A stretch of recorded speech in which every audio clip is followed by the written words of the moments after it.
So that's great news as we continue in our approach of the Dragon spacecraft to the International Space Station. That first approach initiation burn, or the AI burn, ran nominally. And nominally in space talk means everything went well. So it means we're moving closer to that docking ceremony and welcoming the AX-4 crew on board.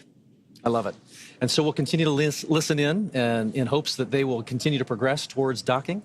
Obviously, there's a lot of action that has already taken place over the last 24 hours. And we'd love to share a little bit of that pre-flight effort with you that built up to launch and then towards docking.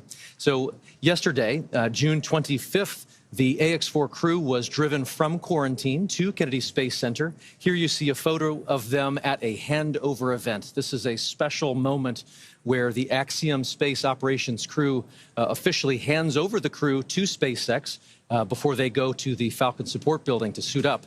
This was a moment where they got to spend a few minutes with their loved ones, with family and friends, and pause in the midst of all the operational choreography and just take in a moment about what they were about to do and to celebrate it and enjoy just this moment with loved ones. And then as this concluded, they got into the SpaceX Teslas that took them out to the Falcon support building, at which point they were officially in the hands of SpaceX. I always think these walkout moments are so cool. Human spaceflight is really about the people on board and the people behind them. And you get this great opportunity to see their families, their friends, all the teams supporting them from around the world.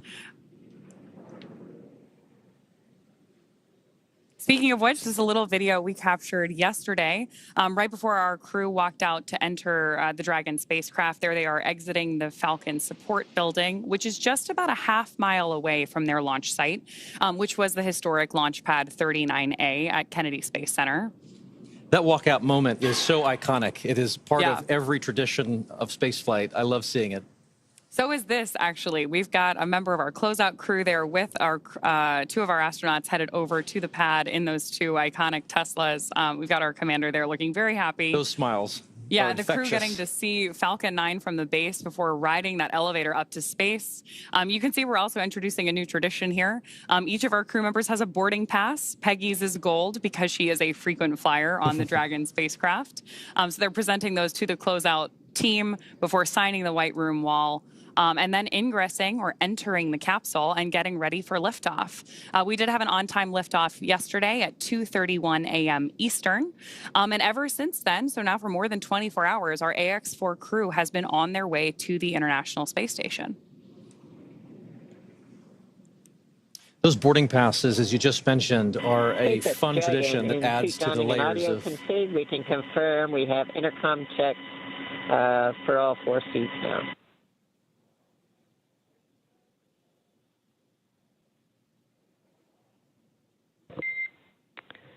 And Peggy, could you repeat your last?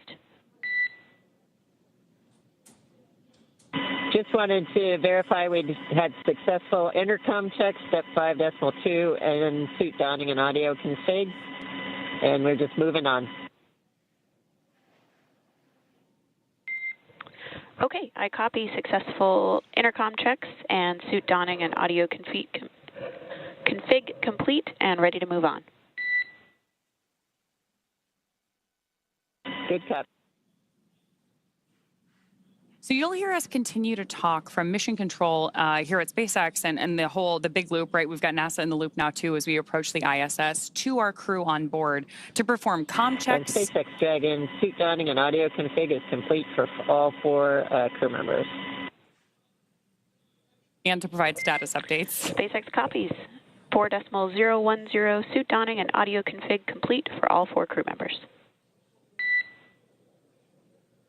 So that's particularly good news for mission control because one of the things that we have our astronauts do anytime we enter a dynamic phase of flight is put on those IVA suits. So when we talk about suit donning, they've been comfortable, right? Like we had those spacesuits on for liftoff, and hopefully we'll have some shots of liftoff from yesterday here for you in a moment.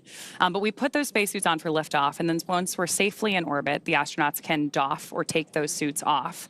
But now that we're approaching the International Space Station, again, we're going to don the suits, put them back on, because we're moving into that dynamic phase of flight.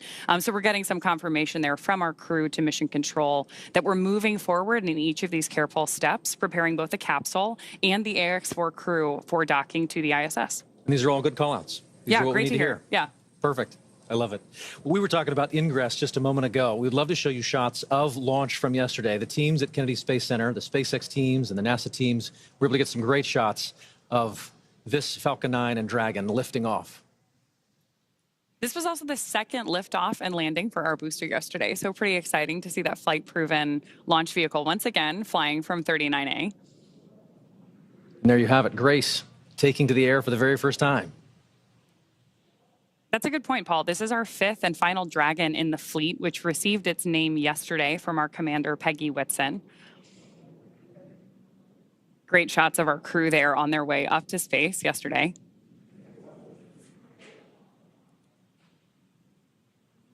Flying with them was their zero-G indicator named Joy, and Joy has become a defining characteristic of this crew.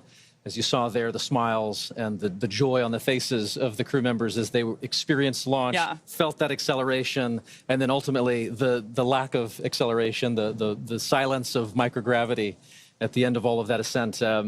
We then got to see them hours later on an on-orbit event as they were experiencing microgravity for the first time just a few hours ago. Dragon, SpaceX and here's a lovely on Dragon moment. to ground. ISS has completed their swap to the Bravo unit for C2V2. We're ready to try again for the big loop comm checks.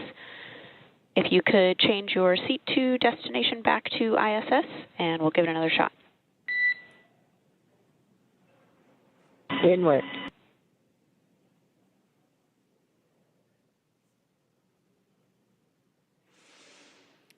So Joseph mentioned this earlier, but C2V2 stands for Common Communications for Visiting Vehicles. And what we're doing now is that final comm check as Dragon approaches the ISS to make sure that we're ready for our visiting vehicle. Station on the big loop. We are very excited to have you loud and clear, Peggy. And we are excited to hear your voice, and looking forward to seeing you guys shortly. Can't wait to see you either, Peggy. Excited you guys are here. And SpaceX copies Dragon loud and clear on the big loop.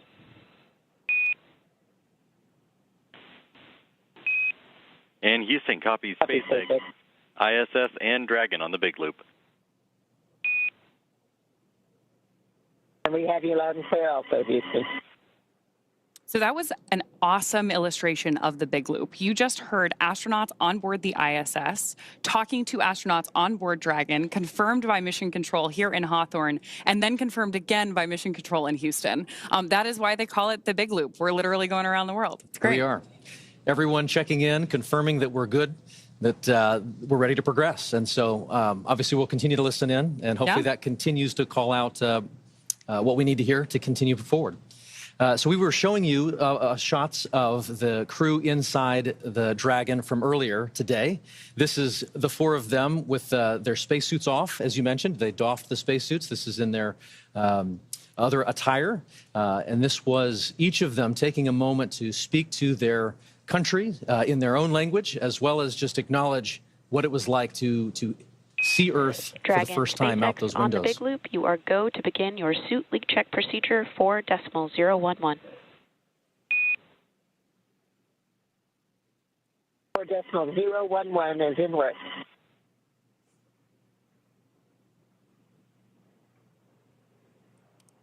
So good news there that our crew is moving forward with additional checks on board. We're obviously working a lot of different procedures here, too. You'll hear our team call out a series of different numbers. They're all carefully enumerated procedures that we step through to make sure that we don't miss anything in any of the steps it's going to take us to get to the ISS safely. Speaking of which, just in case you're just joining us, it would be good to go over many of the steps that took us to get to this point. Yesterday was launch day. Axiom-4 marks SpaceX's 18th human spaceflight launch overall. Including Axiom-4, Falcon 9 has supported 48 missions to the ISS with our Dragon spacecraft, starting with our first cargo resupply mission in 2012. And since 2022, SpaceX has supported the next generation. Dragon, we're at step 2.2, awaiting your go on suit leak check on the big loop.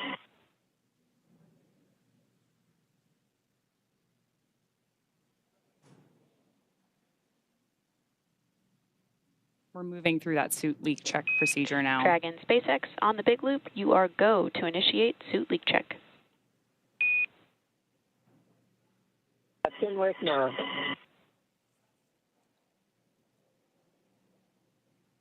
Acknowledgement there from our commander. So SpaceX has supported the next generation of commercial space exploration so far with 7 private astronaut missions as of today, with today's AX-4 mission bringing the total to 4 missions to the space station in support of Axiom Space. I love it. So AX-4 is Axiom Space's 4th mission to the International Space Station, as we've said. AX-1 was the first private crew to the International Space Station. AX-2 was known as the first private mission to feature government-sponsored astronauts, while as AX-3 was our first all-European astronaut mission to the International Space Station. And this mission realizes the return to human spaceflight for India, Poland, and Hungary. The efforts of India are conducted through the Indian Space Research Organization, or ISRO, while the efforts of Poland are as a member of the European Space Agency, or ESA. As a member of ESA, the Polish space agency, Polsa, has named this mission Ignis. For Hungary, this is a mission facilitated by HUNOR, which stands for Hungarian to Orbit Program. And this mission is the first mission to the space station for India, Poland, and Hungary. And after more than 40 years, this is each country's 2nd government-sponsored human space flight ever. Missions like these are significant for a number of reasons. Each of these commercial missions builds on the last, but they facilitate a sizable amount of public and educational outreach. Medical research, intergovernmental relationships are built and fostered through these moments, and the list goes on. To be honest, there are a lot of hard work goes into each of these missions to make sure that every minute is maximized. Ultimately, each one serves as a critical stepping stone on the path to providing global, sustained access to low Earth orbit. Oh, absolutely. And at SpaceX, we want to help create a future where not just hundreds of people, but thousands and ultimately millions of people can travel off Earth to live and work in space and on other planets. It all starts with missions like these. It's hard to believe that it's been 5 years since Dragon radically changed how humanity gets to space, but I am very excited to see what this mission and all the ones to follow have in store. But with that, I do want to check back in with NASA at JSC. So Joseph, let's hand it back to you. Thank you, Ronnie and Paul, and absolutely, yes, it's an incredible day to welcome the Axiom Mission 42 to the International Space Station, and I know we've already covered so many key milestones, including what it took to get to this point right now, and arrival day is always a busy one aboard the Internet. We see 4 good suit leak checks. And right there, another great milestone. Another great milestone right there, 4 good suit leak checks. And we talked about that earlier about during the dynamic phases of flight, the crew puts those suits on to make sure that everything is safe and sound for them to provide that extra layer of protection as they continue to chase down the International Space Station. Now, from the space station perspective, here inside the International Space Station Flight Control Room at NASA's Johnson Space Center in Houston, Texas, arrival day is always a busy one. And this morning, with no exception, NASA's astronauts Anne McClain and Nicole Ayers are already in position inside the cupola module, and they're using specialized software to keep track of Dragon's trajectory and confirm it remains inside its designated corridor.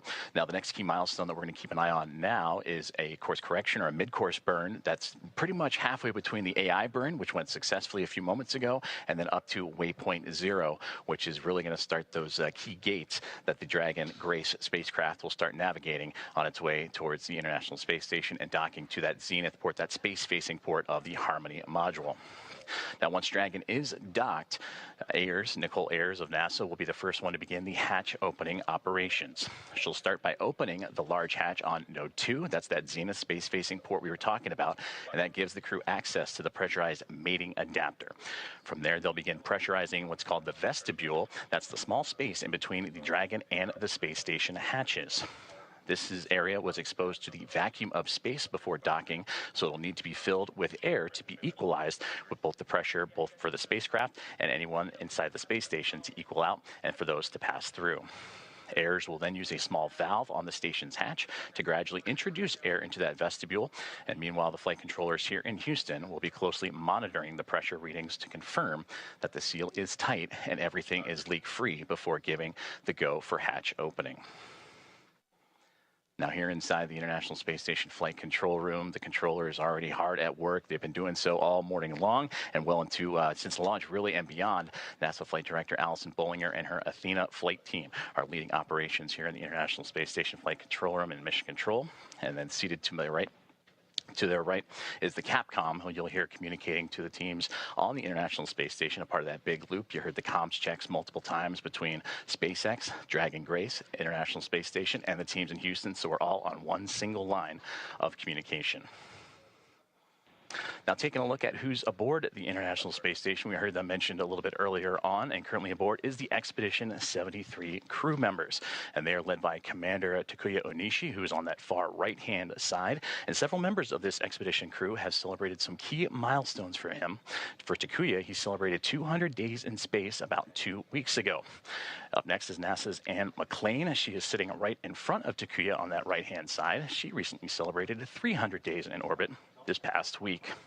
For Nicole Ayers, just on the other side of that Expedition 73 crew patch, she recently celebrated 100 days in space on Monday, and she and McLean are going to be the ones that are going to be monitoring the Axiom Mission 4 team and dragging Grace to the International Space Station. Then NASA's Johnny Kim, flight engineer. He is on the back left-hand side of that image. Kirill Peskov of Roscosmos, a flight engineer, celebrated 100 days in space on Monday, and Sergei Ryzhikov, flight engineer, right there in the center. And then you have Alex Zubritsky, a flight engineer of Roscosmos as well. So flight controllers here in Houston have also begun the process of feathering the station's solar arrays and looking to get that multi-step procedure designed to protect the arrays from thruster plume exposure during Dragon's final approach. Now, taking a look at the updated timelines and what we're looking forward to, we're about 7 minutes away from that AI mid-course burn, and from there about 27 minutes from that waypoint 0 mark. And then from that point on, the space station and Dragon will continue to close the gap between each other.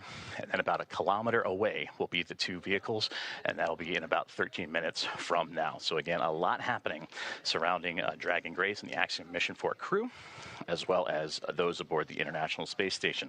We mentioned earlier that this will become a team of 11 that'll be joined together, and after docking, which right now is continuing to be adjusted, and working closer to about 5:22, approximately 5:22 a.m. Central Time. And then we'll have the hatch opening, which we just walked through the procedures of having to equalize the pressure between Dragon and Space Station so those could pass through. And then we'll have the welcome remarks shortly thereafter. So still a lot of key milestones coming up for everyone on board. But to dive deeper into that that AI mid-course burn, again, that's about the halfway point from the AI burn to waypoint 0, and that gives Dragon the ability to perform a mid-course maneuver, and that will give them to be about 400 meters or so below the International Space Station, and then of course will swing up and over top to then line itself up for waypoint 0, which will be again to the zenith port of the International Space Station. And from there, Dragon will execute a small mid-course maneuver, and that's just to fine-tune its approach and bring it to about that 400-meter mark and get ready for the remainder of its gates and those checkpoints it has to come to for the International Space Station and Dragon to eventually meet up. Now, about 90 minutes ahead of docking, attitude control of the International Space Station will be handed over to the Russian thruster system, giving the station a finer point capability as Dragon closes in. We're looking forward to welcoming the Axiom Mission 4 astronauts aboard the International Space Station. Now, as we continue to get ready for that approach initiation burn, or that mid-course burn in about 5 minutes or so, we're going to continue to check in with our teams in Hawthorne and here on the ground in Houston. As you can see right there, the process that it took for Dragon to get to the International Space Station, starting about 45 minutes after launch yesterday with the phase burn, and then that stair-step approach to get to the front door of the International Space Station with those 5 key burns leading into the approach initiation. Now, all teams on board the International Space Station have been up and at it early this morning. We talked about the roles for Nicole Ayers as well as Anne McClain getting ready to welcome the Axiom Mission 4 team. You heard the great communications between the two already as they're eager and anxious to welcome Peggy Whitson, the former NASA astronaut and commander of Axiom Mission 4. She continues her record-setting mark as the most experienced astronaut, American astronaut in the history.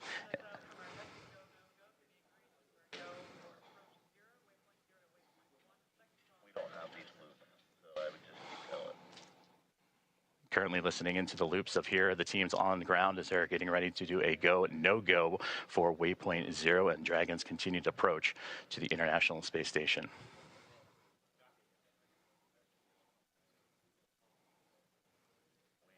We have no views. You're going to have to keep tap dancing, and we don't have these loops in our broadcast, so you're pausing.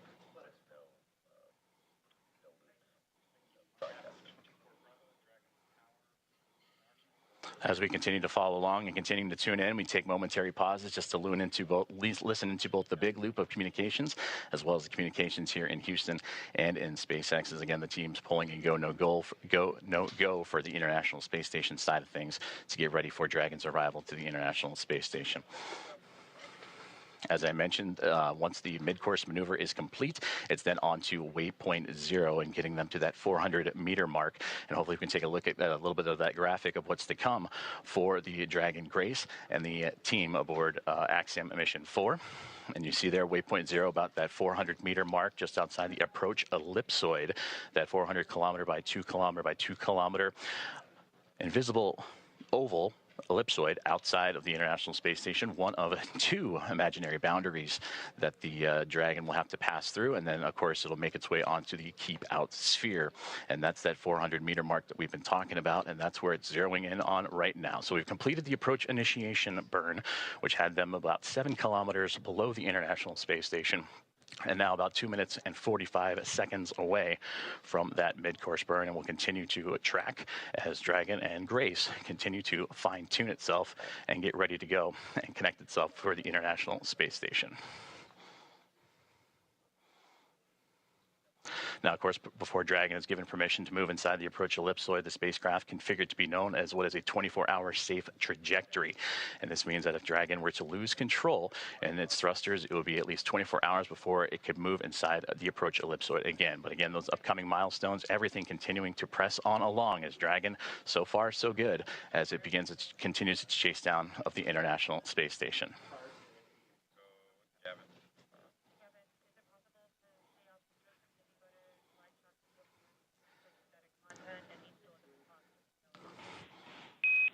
Now this maneuver continues on the big loop.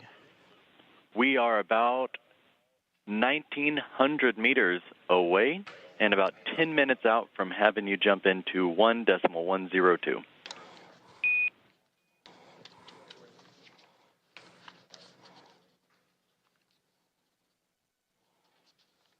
Great call outs there, as you heard the team saying, about 1,900 meters away, that all that separates the Dragon and Grace spacecraft and the International Space Station.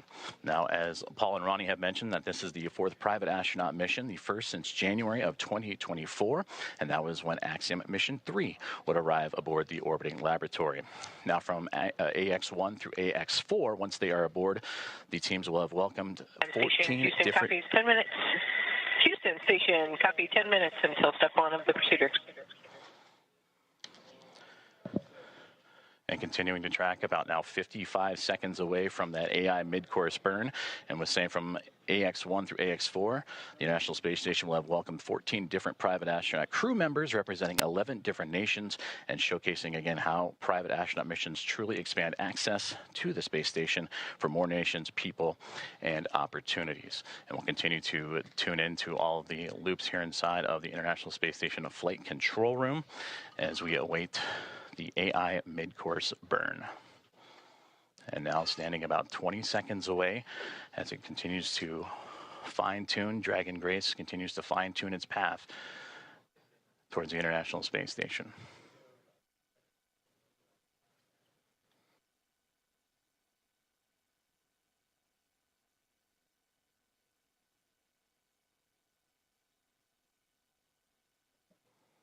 And we just received confirmation that the AI mid-course burn is now in progress.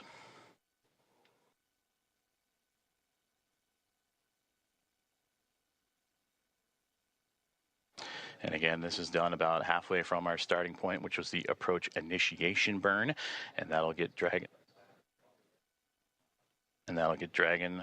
on its path towards waypoint 0. It's just a small burn, but again, all about fine-tuning and its approach to ensure that we're targeting a precise point of about 400 meters directly below the International Space Station.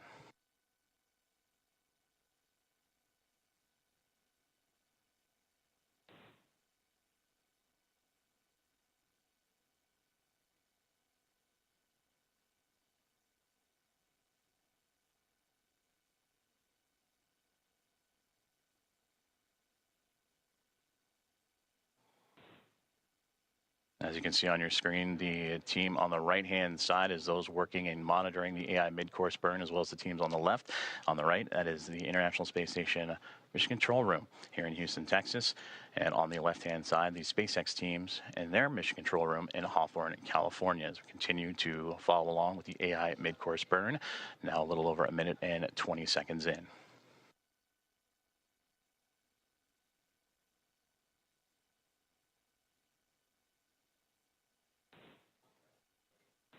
And mid-course burn has just been completed, and everything has been reported as nominal. Dragon, SpaceX on the big loop, mid-course maneuver complete. Performance was nominal. The trajectory has converged on waypoint 0. So great news there. And Dragon copies on the big loop.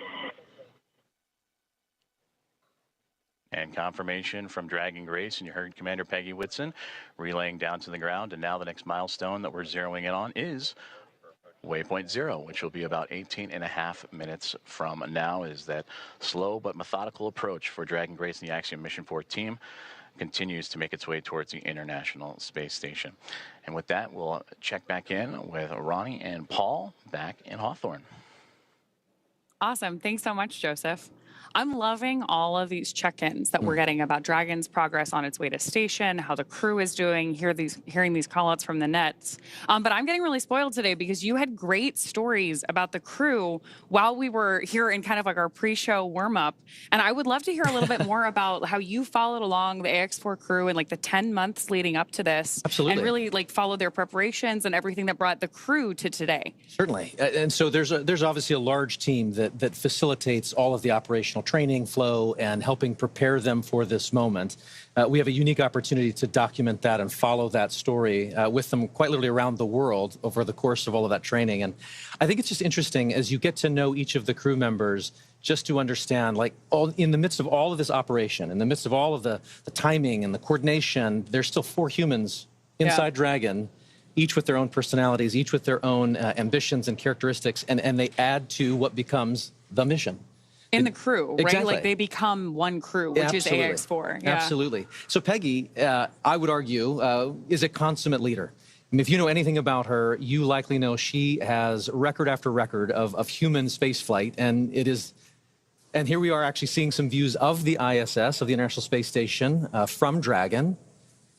And yet, as I was saying, with Peggy, if you know her, she obviously has all of these records for human spaceflight, and it is certainly not a surprise at all that she is an inductee into the 2025 Astronaut Hall of Fame. And yet, if you get a chance to get to know her, you quickly realize she's not just about those individual accolades. She is about the team and team efforts. She wants to build teams and take them to space. And so certainly we've had the honor of following her around the world, preparing for 2 Axiom space missions, both AX2 and now AX4. And it is remarkable how she commands every room she walks in without taking over. She just exudes this steady confidence that people respond to.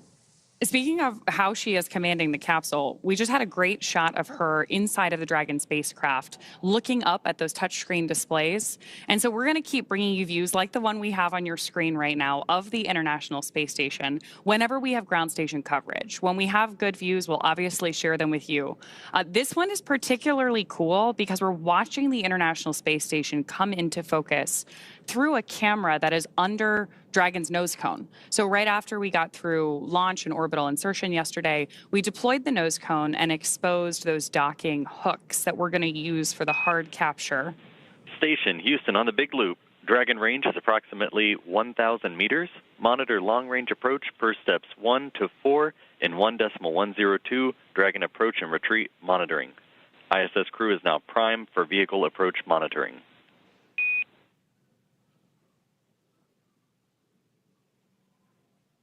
More of those joint communications on the big loop there about that approach that we're watching on our screen right now. It's pretty cool. Absolutely. And it looks as though Dragon is currently underneath the International Space Station. We're looking almost up at it from underneath.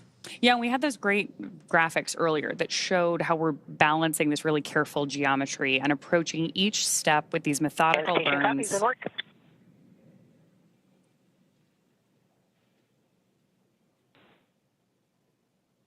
acknowledgement from our commander there. So we're stepping through each of these really methodical burns of those Draco thrusters on board Dragon. There are 16 of those thrusters around the spacecraft, and we use them for these careful, fine-tuned maneuvering once we get to orbit. So right now on our screen, we've got our commander, Peggy Whitson, and our pilot, Shubhanshu Shukla. And you got a chance to chat with Shooks in the lead up to this launch too, right? Absolutely. He is such a unique, quiet force. He is witty and smart, and I tell you, 3 steps ahead of any given moment, and you don't even realize it. He's already there. He has said that his career is defined by simply saying yes, which I thought was so interesting and powerful and simple. I mean, effectively, he was saying that every opportunity, whether it was to get a chance to learn to fly or join the military or even pursue this mission, he simply said yes. And in doing so, he walked through the door and made the most of it. No matter what he's faced alongside this crew, from days of poor weather out at the Knowles expedition, which is the National Outdoor Leadership School, to processing kind of the immense volume of procedures that must be taken on and understood across all of the myriad of procedures that one must understand and become proficient on for this kind of a space flight. In the midst of all of that, he has remained calm and collected, and quite honestly, it just made it look easy. And what's more, he has this unwavering spirit about him that just invites everyone around him to step up and into their roles effectively. It's awesome to hear these stories about the way this crew really came together and everything that brought them to the mission today. For those of you who are just joining us, we have some great graphics along the base of your screen to help you follow along the mission the same way that we have been eagerly following it for the last several weeks, really, in the lead up to today. So along the bottom left-hand corner, we've got some telemetry on where our Dragon spacecraft is, including its speed and altitude. And then on the bottom right-hand corner of the screen, you actually see our location around the Earth. And that rightmost corner is the firing of those Draco thrusters on board. And right now we're getting great views from inside the spacecraft of our crew working with those touchscreen displays, stepping through these checklists. And now we're getting our first views from station looking down at Dragon, which is always my favorite moment of docking. Absolutely. Because you know that the astronauts on board the International Space Station are, we heard it in their voices earlier, are excited for this crew to be on board. It's also one of the few moments where you really get a sense of the speed and the scale of all of this operation, right? Seeing the Earth just roll behind with those clouds, you suddenly get a sense of perspective that is just unlike anything else. Yeah, absolutely. And one of the things that we're doing here and why we're moving so carefully through each of these maneuvers is that, as you've noted here, these spacecraft, both the International Space Station and Dragon, are still moving really fast. So we need them to approach each other with a relative speed that's very gentle so that that docking is smooth and steady, just the way that we intend it to be. But we're still moving like 17,500 miles per hour, lapping the Earth every 90 minutes. So this is a very high speed but careful maneuver to make sure that we get our entire crew safely aboard the International Space Station. Absolutely. Intricate, methodical, one step at a time. There you go. Speaking of people who are particularly methodical, you were mentioning that Sławomir is like very deliberate in his actions and his lead up to everything with the crew earlier. Sław, yes, as he likes to, as we like to call him, Sławomir Uznanski-Wiśniewski, is quite a lot to say. So they've quite poignantly call him Sław. He is brilliant, and I tell you, but more specifically, Dragon SpaceX on the big loop. I'll pause here. Ground is go for approach 0. Burn is enabled. Maneuver start time is 9:34 Zulu. As a reminder, Dragon will nominally continue approach through waypoint 1 toward waypoint 2 without stopping at waypoint 1.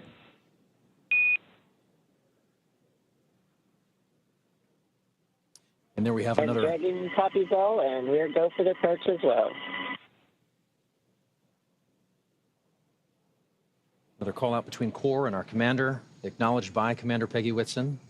And that was a cool call out too, because we told the crew that we're going to move right through waypoint 1. Each of those waypoints are an opportunity for us to pause and make sure that everything's going well. So that means that everything's really going on track, right? We're ready to move into this next process of approaching the station. So we were talking about Sław, and just to finish that thought, I have often described him as somebody who is brilliant, but more specifically, he is curious. Sławomir is certainly one who is genuinely in pursuit of knowledge and understanding. I've actually never seen him to shy away from asking the next question. Throughout all the training, you can expect him to raise a hand and lean in, and everyone else does as a result. I mean, you just kind of get pulled into that earnest pursuit of knowledge, and he wraps it all up in a pretty good charm. He's exciting to learn beside. You know, I, for one, found myself wanting to lean in and learn alongside him as an outsider here. But his curiosity is probably matched only by his love for exploration and being out in the unknown. Like from sailing to hiking to kind of peering over that next ridge, he is one who is constantly seeking and experiencing something new. He has a love for this life and for this planet that is infectious.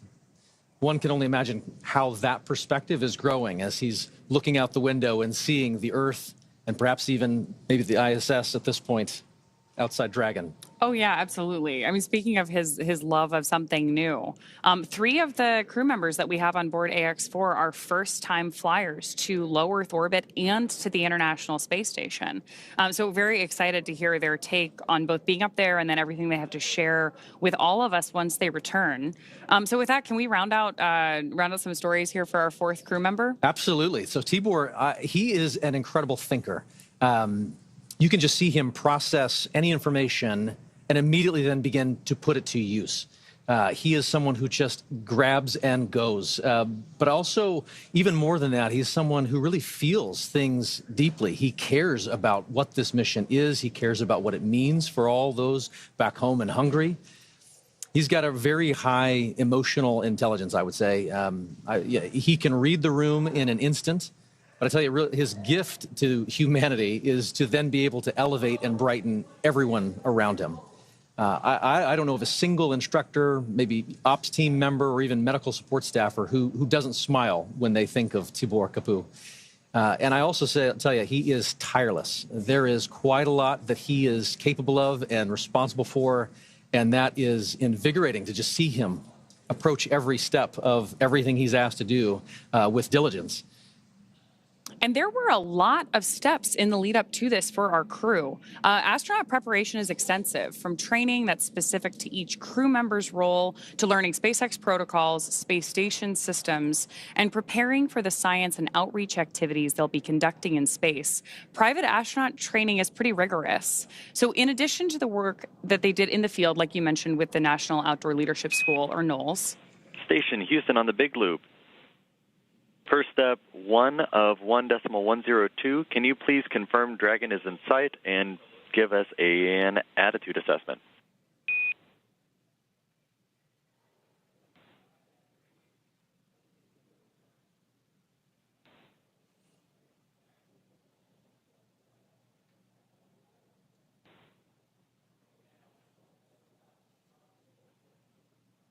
So we are standing by for that update there on the attitude of the spacecraft. Attitude, when we're talking about space travel, means the position of the spacecraft.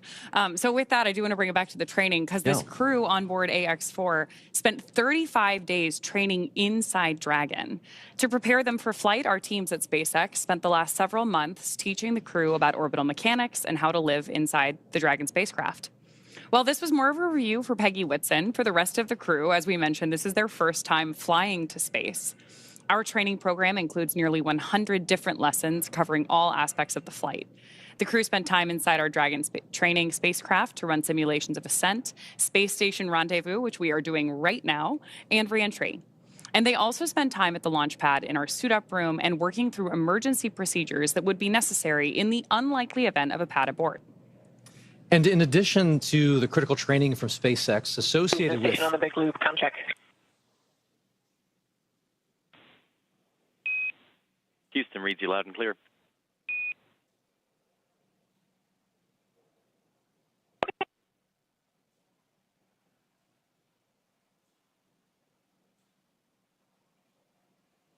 And as we were saying, in addition to the critical training from SpaceX associated with all of these dynamic phases of ascent and return, Axiom Space has facilitated a host of training efforts since August over these last 10 months to ensure that the crew and all of those who support them are ready Station for this Houston mission. on the Big Loop. We did not copy your last.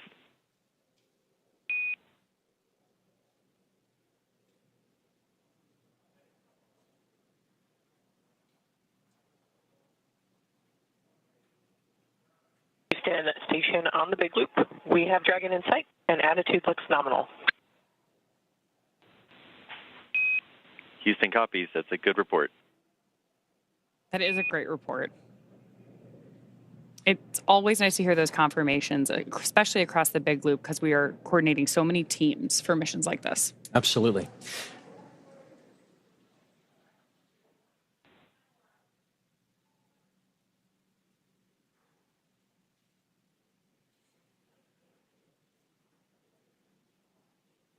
Looking at the graphics at the bottom of the screen, you can see where Dragon is over the Earth. And from my vantage point, I believe that is just east of Africa.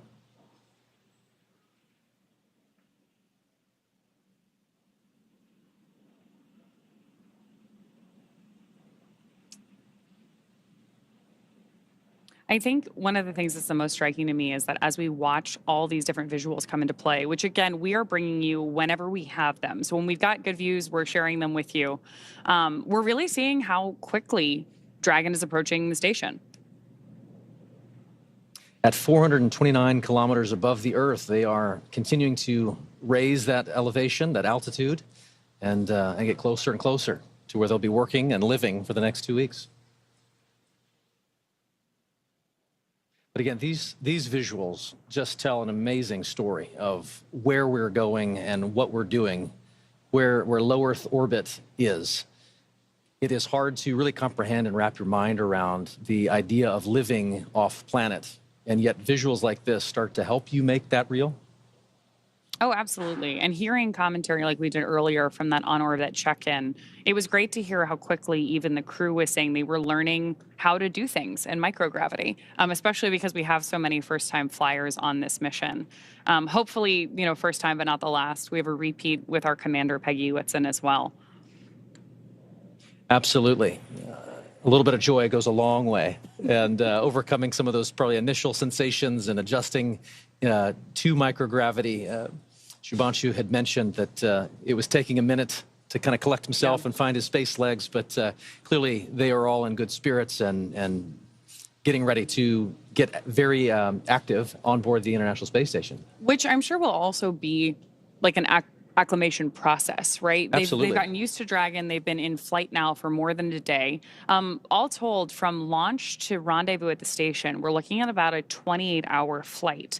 The time is somewhat dependent on the relative position of the International Space Station to our launch site at the time that we launch.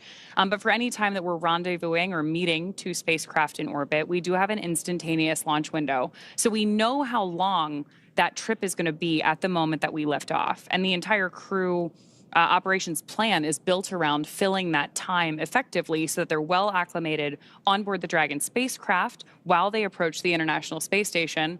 But then as soon as they get on board, we'll do our welcome ceremony. And I'm sure there's an orientation for them as well. Absolutely. So they have an effective 2 weeks while they're up there. And the clock starts as soon as they get on board, right? You just mentioned the welcome ceremony. So there will be a moment once they've crossed the hatch and are officially on the International Space Station where they get to meet the other expedition crew members, have a moment to meet and greet, acknowledge the moment with a little bit of ceremony and tradition.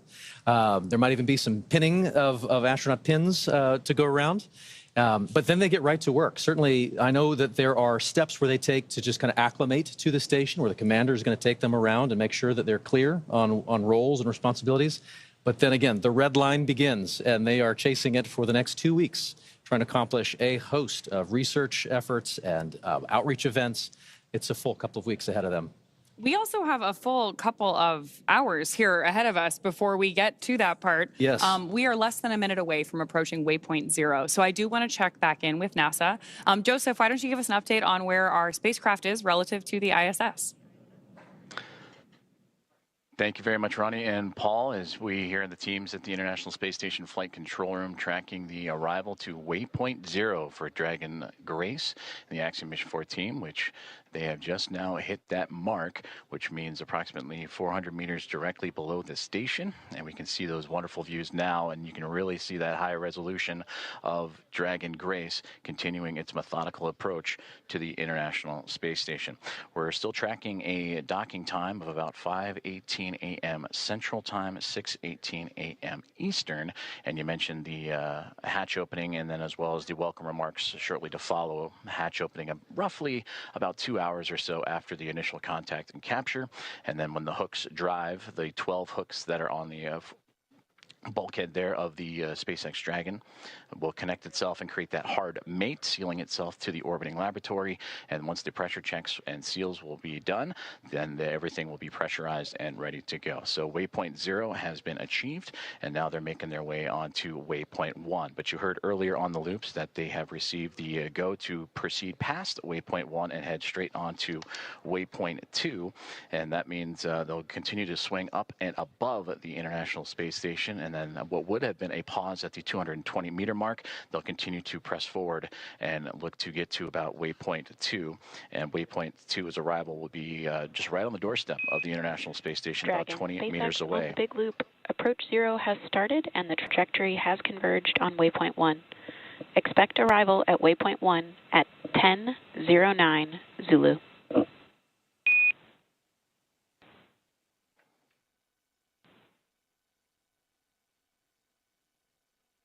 Expecting arrival at waypoint 1 at 10:09 Zulu.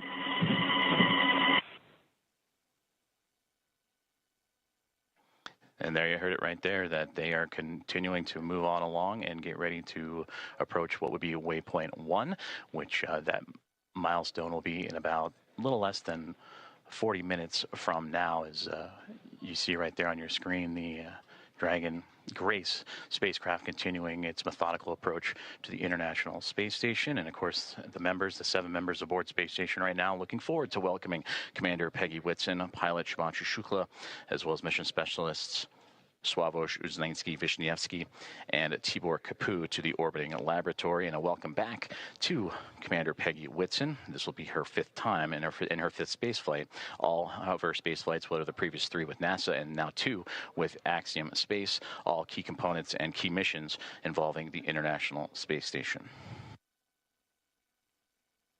And you also heard on the big loop confirmations from Nicole Ayers and Ann McLean, who are monitoring Dragon's approach. They are in the cupola. That is the famed window to the world from the International Space Station that you see so many stellar views from many astronauts that share their experiences from the cupola. That is where they're using special technology to monitor and make sure that the Dragon spacecraft stays in the exact corridor, and that makes sure that everything is remaining on track and stays in its expected zones.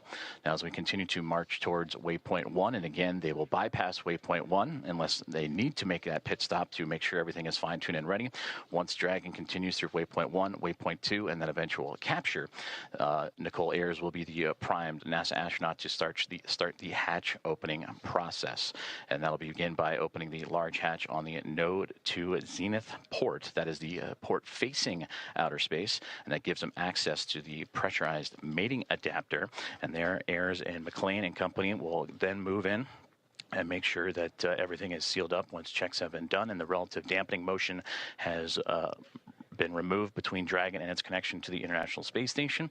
And Ayers will pressurize the vestibule, and that is the small space between the hatches of the Dragon spacecraft and the space station.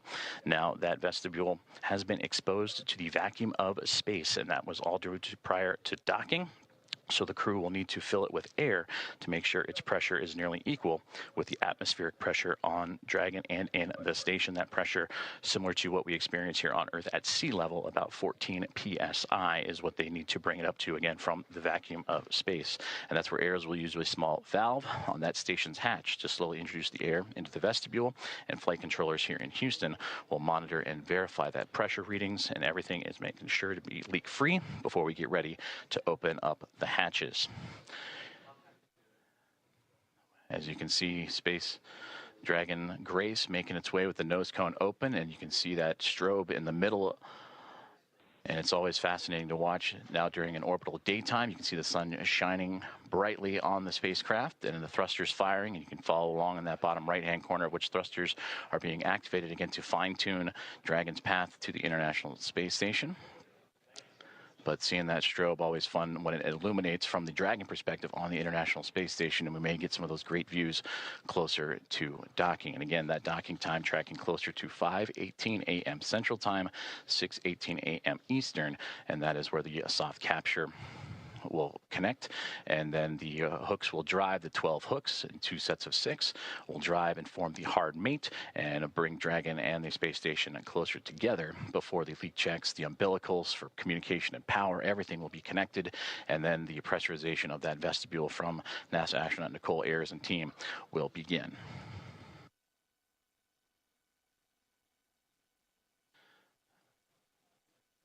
About 36 minutes from now, Dragon spacecraft will reach its waypoint 1 mark.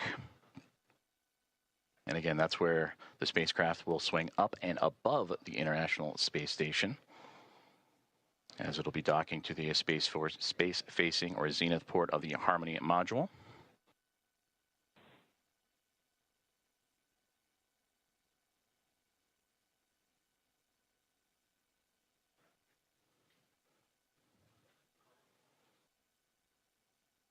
And you can see great views again of Dragon. On the big loop per block Bravo. Dragon attitude is as expected. Houston copies. Thank you.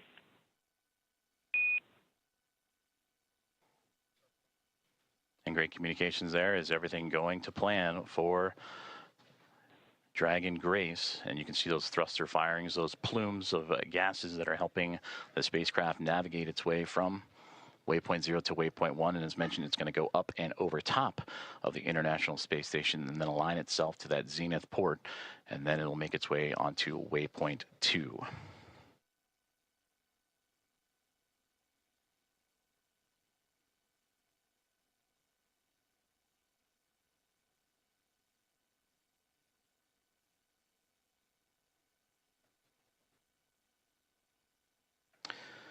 As mentioned previously, all visiting vehicles that arrive to the International Space Station take this phased approach when going to the orbiting laboratory, stopping at those predetermined gates. And that's for teams here on the ground, both in SpaceX and in Houston, to run quick checks on vehicle performance before approaching the laboratory.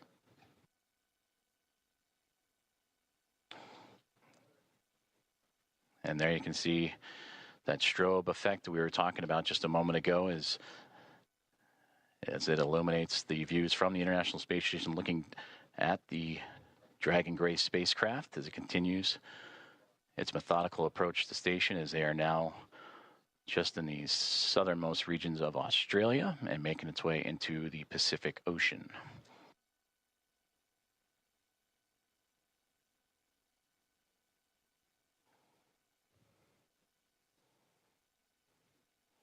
Both Dragon and station just began an orbital nighttime period, so we'll continue to lean on that strobe effect on the spacecraft to follow along.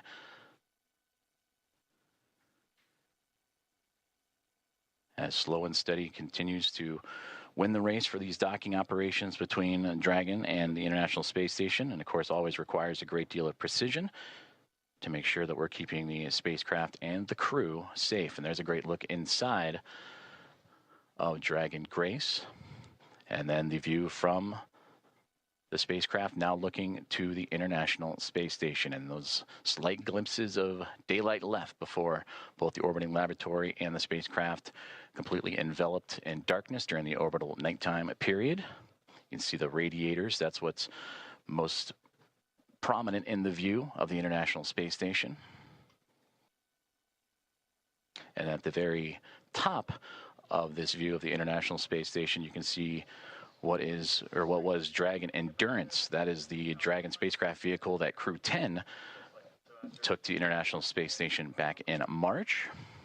So upon docking, and once everyone is settled, you will see the International Space Station flying with both Grace and Endurance, and 5 total vehicles connected to the orbiting lab.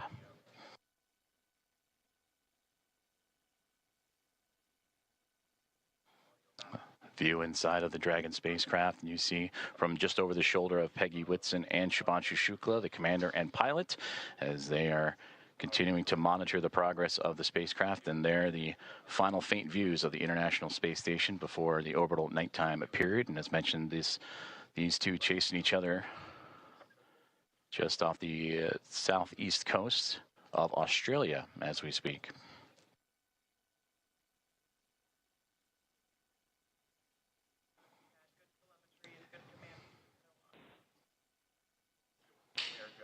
And a great view of that center screen there, where you're seeing Dragon lining itself up with the International Space Station, and the views that both pilot Shubhanshu Shukla of ISRO and Peggy Whitson, commander of Axiom Mission 4, are monitoring.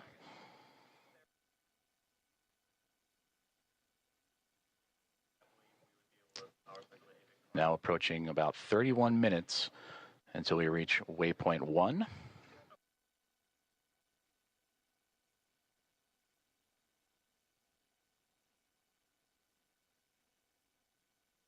And once the spacecraft reaches waypoint 1, it'll be about 220 meters away, a little more than 656 feet from the orbiting laboratory, is Dragon Grace on its inaugural flight, looking to connect up to the International Space Station.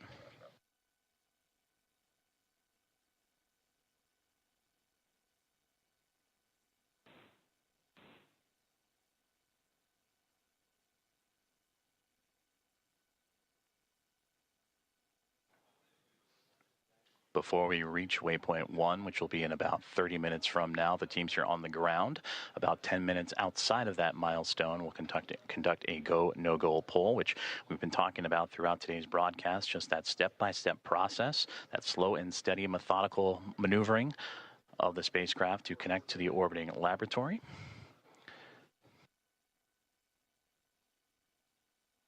And we're continuing to follow along for an approximate docking time of 5:18 a.m. Central Time, 6:18 a.m. Eastern.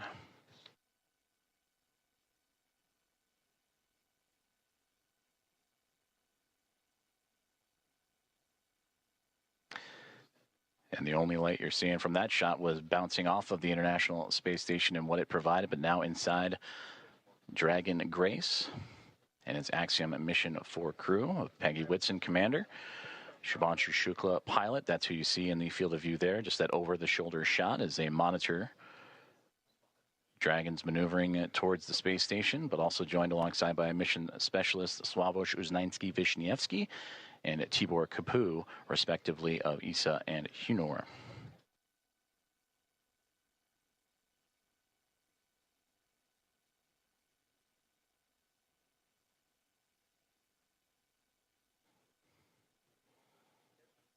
And as we continue to take a look at the orbital nighttime phasing of the International Space Station and the Dragon Grace spacecraft, you see those thruster firings continuing that methodical approach for the craft. But you can also see in that left-hand side the speed of which they are traveling, the Dragon spacecraft at that, as it makes, again, it's starting to steady out, and that slow push towards the orbiting laboratory, 428 kilometers above Earth.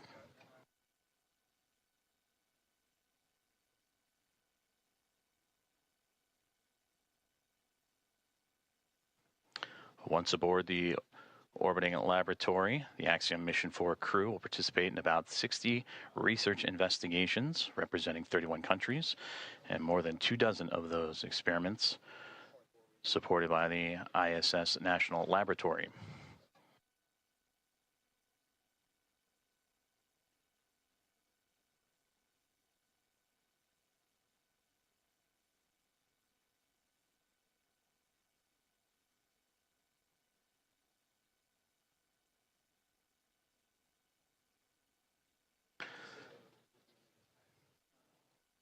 And there's a live look at the teams here on the ground. On the left-hand side, that is Mission Control in SpaceX, Hawthorne, California, following along with Dragon's progress, I should say. And on the right-hand side, it looks to be Axiom Space here in Houston, just down the road from Johnson Space Center, NASA's Johnson Space Center, where we are located. In the International Space Station Flight Control Room, all three teams working together in integrated operations. That began just before we went live for today's broadcast. We're all three monitoring the progress of the Dragon spacecraft to the International Space Station. And you've been hearing communications on what is the big loop, which is that single line of comms that allow for the Dragon spacecraft and Grace to communicate with the International Space Station, but also for the teams on the ground here in Houston and in California and Hawthorne, all to communicate together. So everybody on the same page as the spacecraft continues its push towards the orbiting lab.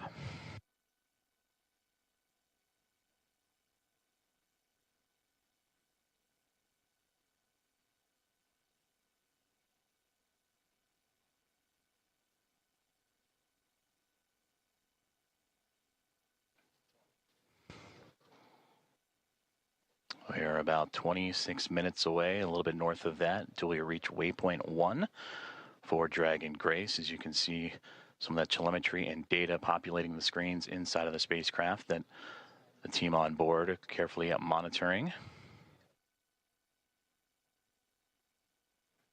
And this is the view from the Dragon spacecraft looking up at the International Space Station as these two now making their way into the southernmost regions of the Pacific Ocean, having just passed underneath the south and then the southeast of Australia. They will continue into an orbital nighttime period until they reach roughly about the east coast of North America, and then you'll get some of those great views of the sunlight radiating over top of both of the craft.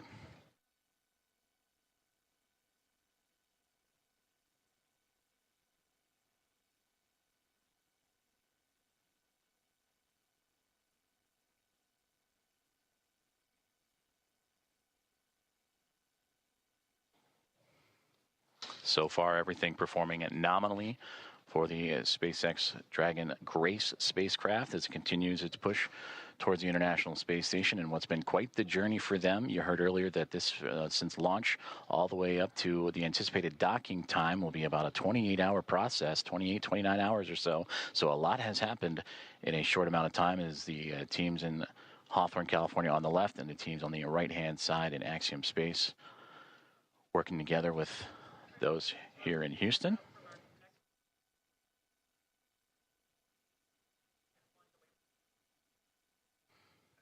And those teams right now communicating with each other on those internal communications loops that we monitor and follow along with as they now prepare the teams for waypoint 1 about 24 minutes from now. The go no go for that will be in about 15 minutes or so.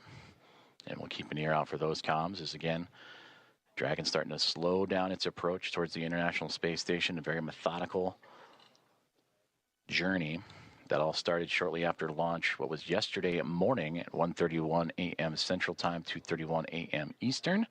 That saw the Axiom mission 4 team reach orbit and begin its journey to track down the International Space Station, the 4th private astronaut mission and the first since January of 2024, when Axiom mission 3 would join the expedition aboard the orbiting laboratory.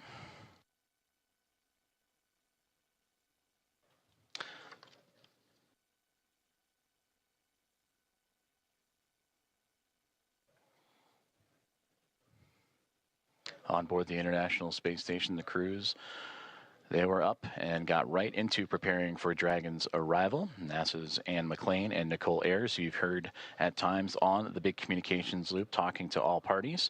They are in the station's cupola using specialized software to track Dragon's approach and making sure it stays in the expected zones with that orbital nighttime currently enveloping the station and the Dragon spacecraft.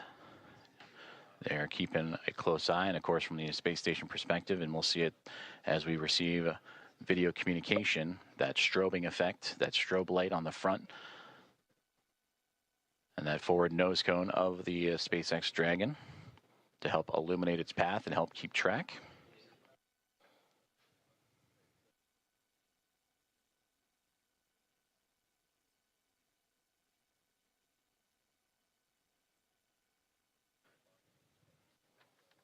Earlier, we also received that as the Dragon spacecraft makes its way towards waypoint 1 about 22 minutes from now, that the teams on the ground were looking to bypass this milestone, but will again do a go, no-go poll, make sure everything looks exactly as it should before allowing that bypass of the spacecraft, and then its maneuver up and over top of the International Space Station, and then proceeding onto waypoint 2.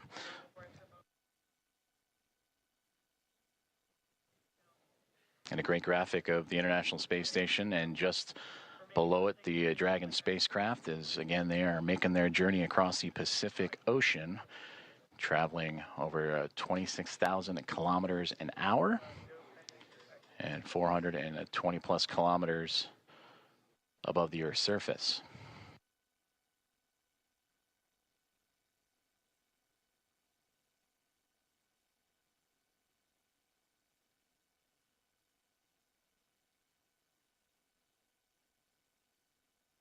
We've been talking about that methodical approach for the Dragon spacecraft that started immediately, or 45 minutes or so immediately after launch yesterday morning, in which they would execute a series of burns from the phase burn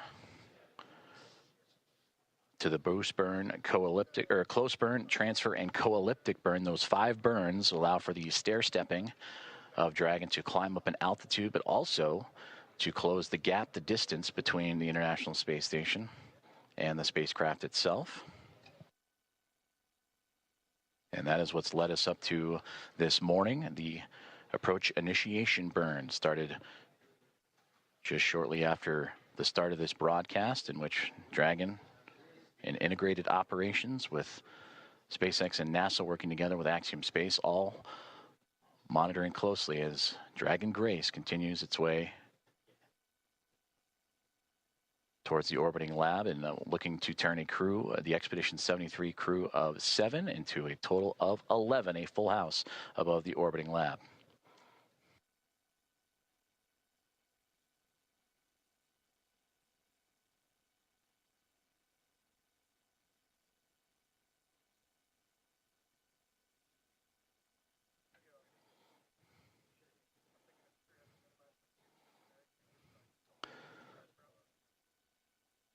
Now inside 20 minutes to the waypoint 1 arrival. And about 10 minutes or so, the teams here inside Houston, as well as and SpaceX in Hawthorne, California, will continue to monitor and do the go, no-go for waypoint 1. And if everything is on track, they'll continue to proceed through waypoint 1 onto waypoint 2. And waypoint 2 has them right on the doorstep of the International Space Station, about 20 meters out when they arrive to that waypoint, a little more than 65 feet away.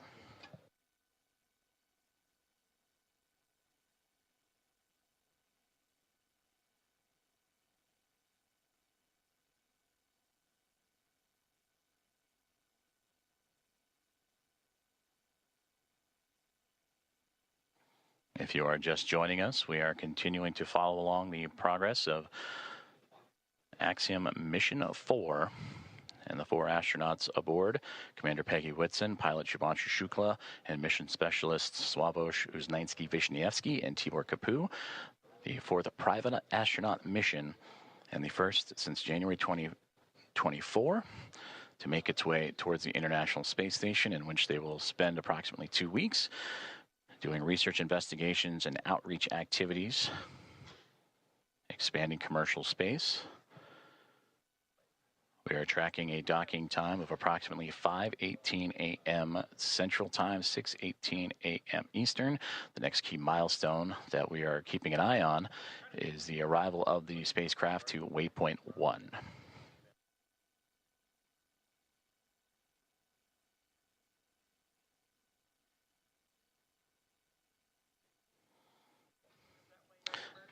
And to gain perspective, waypoint 1 will be about 220 meters away between the Dragon spacecraft and the International Space Station. And that's the second checkpoint. They have already reached waypoint 0 to begin this process. Waypoint 0, waypoint 1, and then on to waypoint 2, which we mentioned is about 20 meters away.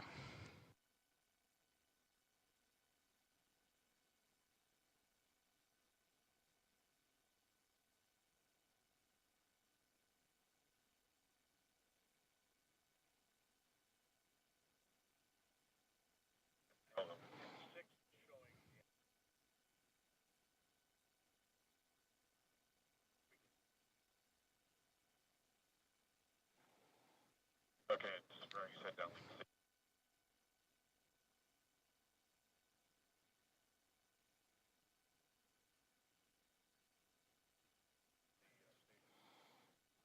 Great views there from the International Space Station, looking at the Dragon Grace spacecraft, that strobe light illuminating its path, as well as the port and starboard side lights. The red and green that you see on your screen is both the International Space Station and Dragon Grace in an orbital nighttime period. They're actually crossing over the Pacific Ocean, about to cross over the equator, and then eventually make its way over the west coast of North America.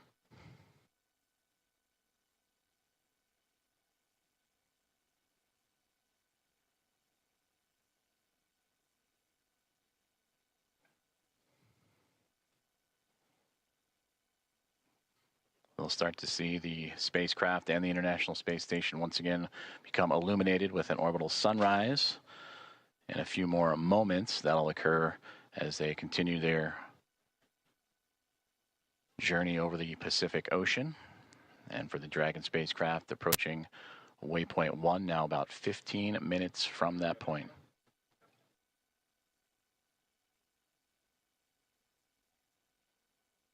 And we'll continue to bring those great views as you see that slow and steady progress of the Dragon vehicle as it continues to track down the orbiting laboratory.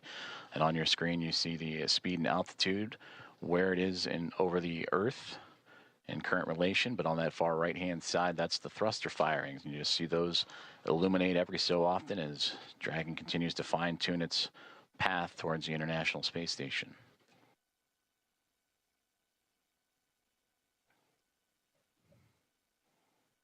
And this mission since launch approaching now 1 day, 3 hours or 3.5 hours of time. That's the time you see in the middle there, the T plus. 1 day, 3 hours, 28 minutes and 40 plus seconds.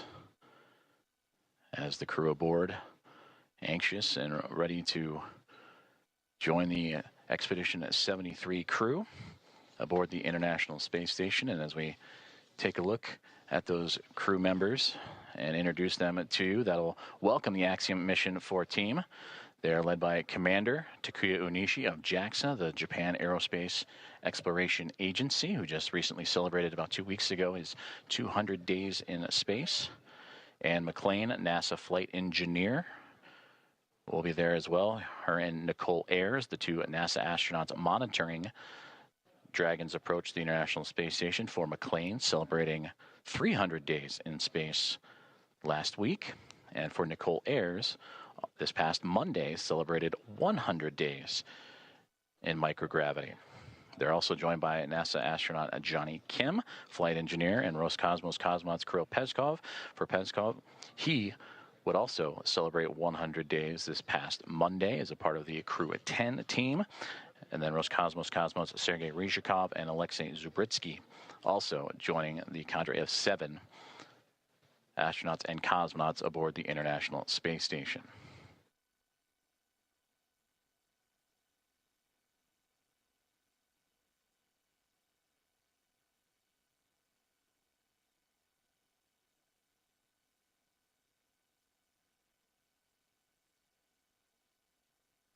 We mentioned earlier, this is the 4th private astronaut mission to the International Space Station, and the first since January of 2024, since Axiom Mission 3. From the Axiom Mission 1 now through Axiom Mission 4, the International Space Station will have welcomed 14 different private astronaut crew members representing 111 different nations, and showcasing how these private astronaut missions truly expand access to the space station for more nations, people, and opportunities. And we talked about this crew, in approximately their 2 weeks on board the orbiting laboratory, will participate in around 60 research investigations representing 31 countries, with more than 24 of those experiments sponsored by the ISS National Lab. In about 2 minutes, we'll monitor the loops and keep an ear out for the go, no-go poll on the ground for teams that'll be monitoring Dragon's approach to waypoint 1. And that waypoint will be reached in a little less than a dozen minutes, 12 minutes from now.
This is Mission Control Houston as we are continuing to monitor the Dragon Grace spacecraft and Axiom mission 4, the private astronaut mission, as it continues its approach to the International Space Station. They have moved past waypoint 0 and are now on its way to waypoint 1, the second of 3 checkpoints or 3 gates for this journey for the spacecraft to the orbiting laboratory. We just received update that the new anticipated docking time, approximately 5:30 a.m. Central Time, 6:30 a.m. Eastern, as the Dragon spacecraft and the International Space Station teams here on the ground, both in Hawthorne, California for SpaceX and inside of NASA's Mission Control Houston and the International Space Station Flight Control Room, continuing to work together in communication and relay those updated data and projections and trajectory and all the information needed. So again, that docking time has been updated to now approximately 5:30 a.m. Central, 6:30 a.m. Eastern.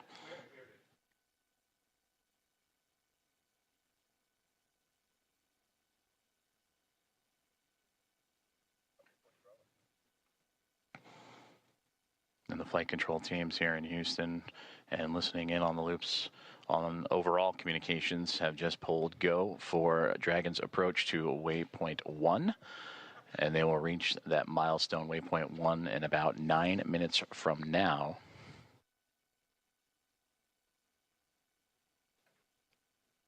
This waypoint will have the spacecraft 220 meters away from the International Space Station, a little more than 656 feet. And once it reaches that docking access, an additional go-no-go pole will be created, in which the teams will then pull for the arrival of the spacecraft to waypoint 2. And given the go there, Dragon Grace will move to within 20 meters and little more than 65 feet from the orbiting laboratory.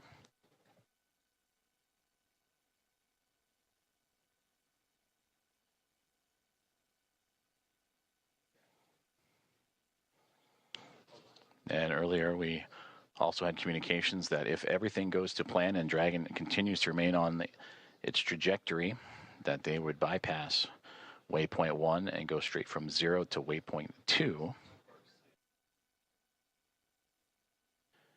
But once it arrives to waypoint 1, this will be the point in the spacecraft's journey in which we will be on what we call the docking axis, which will essentially mean that it is directly in front of the docking port that it'll connect itself to. The crew are right now heading to the space-facing port on the International Space Station, node to zenith of the Harmony module. That zenith meaning it is the side of the space station facing space.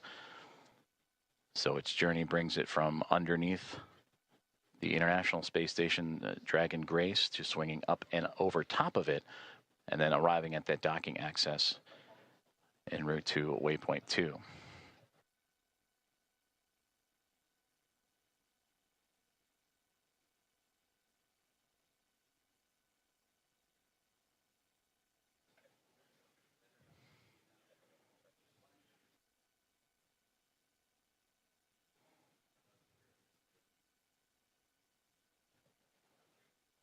We'll continue to bring views of the International Space Station and Dragon Grace spacecraft as we receive them, as the two continuing their chase to connect up as they're now making their way towards the western coast of North America in an orbital nighttime configuration.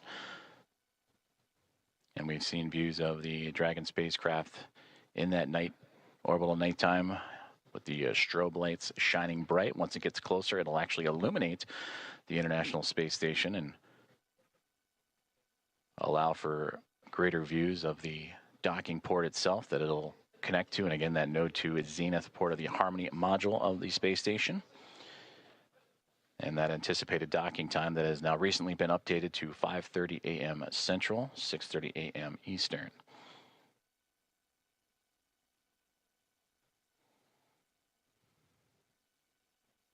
Teams on the ground have pulled go for Dragon's approach to waypoint 1, and that arrival to that checkpoint will be a little more than 5 minutes from now.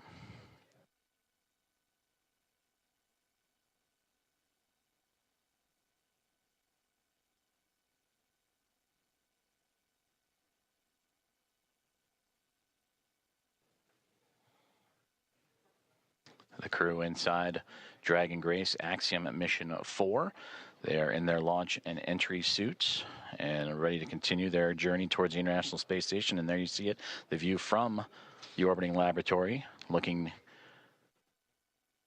at Dragon Grace. As you see that strobe light we were just mentioning, as it gets closer, will illuminate the side of the orbiting laboratory, as well as the port and starboard lights, the red and green.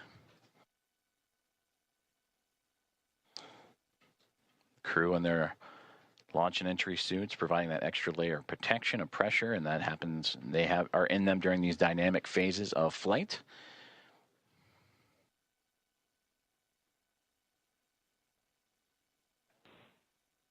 Now inside 5 minutes from waypoint 1.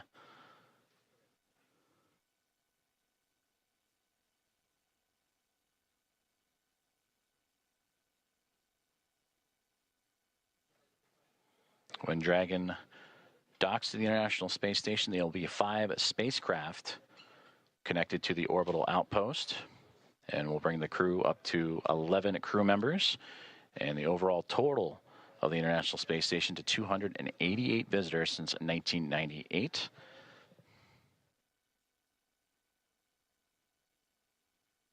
They will join the Dragon Endurance spacecraft that brought up Crew 10 back in March. They will also join with the Soyuz MS-27, a spacecraft that brought NASA astronaut Johnny Kim to the International Space Station in early April. And then 2 cargo craft, Progress cargo craft from Roscosmos also aboard the station, and then eventually the Dragon Grace spacecraft, as we get now views inside of Dragon Grace and looking over the shoulders of Commander Peggy Whitson and pilot Shubhanshu Shukla of ISRO. And you see them adjusting their monitors as the approach continues on for Dragon. And then a great view in the middle of the screen there of the path Dragon is taking. Last time we saw inside, it was more towards the left-hand side of the screen, in which Dragon now flying up and over top of the International Space Station. And now we get great views from Dragon Grace, and there's the strobe light. You can see it ever so faintly illuminating the International Space Station as it continues. Station Houston on the Big Loop. Dragon is transmitting docking camera video. Please confirm video and data updating in Dragon Docking Monitor. Also, we have a new docking time of 10:30.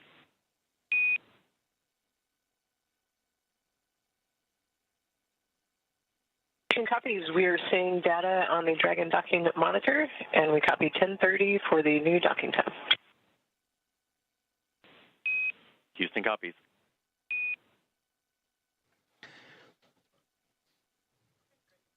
Great communications there on the Big Loop between the teams in Houston and SpaceX, talking to Dragon Grace and the confirmations of the updated docking time. You heard the words 10:30. That's 10:30 Zulu, which Central Time is 5:30, as we had mentioned, 5:30 a.m. Central, 6:30 a.m. Eastern. As we return to that exciting view from Dragon looking up at the International Space Station, you can ever so faintly see the solar arrays coming into view, and that strobe light illuminating the radiators, which are right along that central portion and angling upward.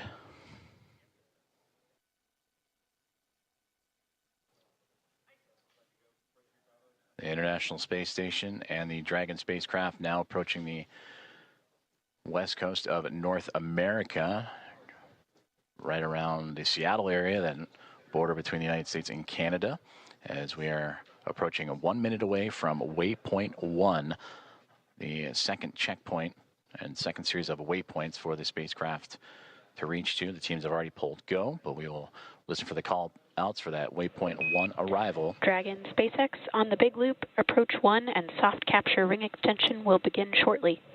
Dragon will continue approach to waypoint 2. As a reminder, manual impulsive retreat recovery is not permitted. And Dragon copies all.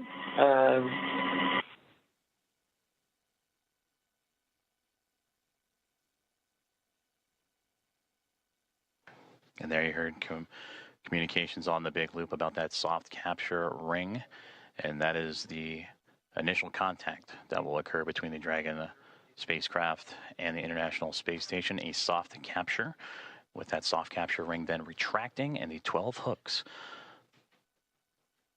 that will drive and connect and form a hard mate between the spacecraft and the International Space Station. From there, power communications will then be connected up, and NASA astronaut Nicole Ayers will make her way into the pressurized mating adapter and get ready for hatch opening procedures, which will require bringing the vestibule, the space between the two hatches, between the International Space Station and Dragon Grace, together. And there we see the orbital sunrise making its way over top of the International Space Station as they continue their pursuit of each other, now angling over at North America.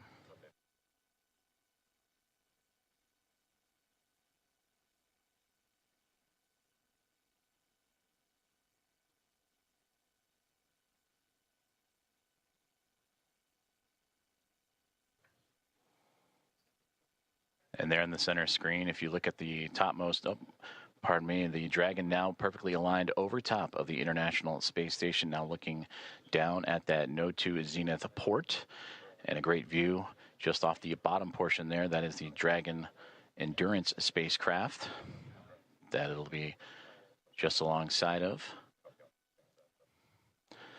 So Dragon has reached waypoint 0, and on initial comms earlier that the teams on the ground, once reaching waypoint 1, have been allowed to bypass that waypoint and now move on to waypoint 2, which will be in about 9 minutes from now, and targeting docking in about 14.5 minutes from there.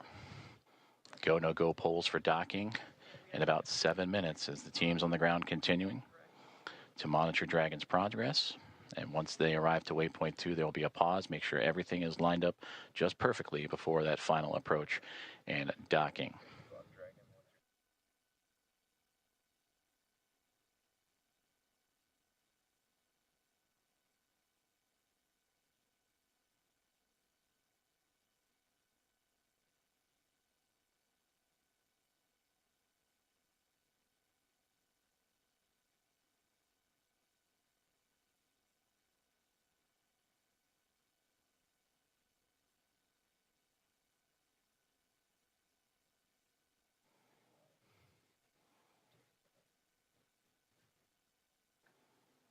This is Mission Control Houston as Dragon Grace and the spacecraft carrying Axiom Mission 4 and their 4 astronauts continuing their approach to the International Space Station. They have just made their way past waypoint 1, which had them at 220 meters away from the space-facing port of the International Space Station's Harmony module. And now on the path to reach waypoint 2, teams on the ground have concurred or agreed that they will take a brief pause at waypoint 2, which is 20 meters away, to make sure everything is aligned precisely. And there you see the view from Dragon and that newly illuminated International Space Station as the two craft navigating its way over North America, coming into an orbital sunrise and daytime period.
Houston station on the big loop. Dragon attitude is still as expected, and station is ready for docking. Houston copies. At waypoint 2, Dragon will briefly pause to align for docking, then automatically resume approach. Station copies. Commentator Rob.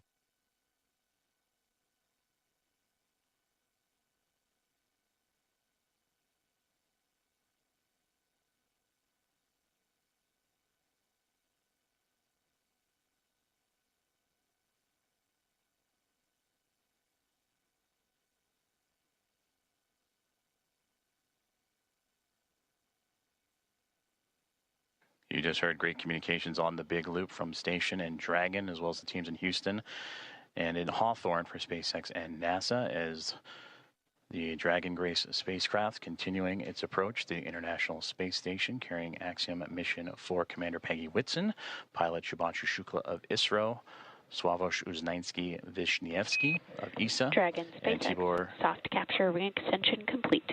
Dragon will continue through waypoint 2 without a hold.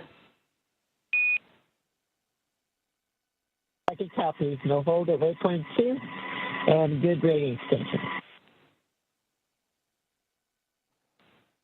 Great communications there. They were anticipating a brief hold to make sure everything aligns, but Dragon Grace continuing on what has been so far so good. A great rendezvous with the International Space Station. They will proceed to continue past waypoint 2. And you also heard in the communications with NASA astronaut Nicole Ayers, the station ready for docking.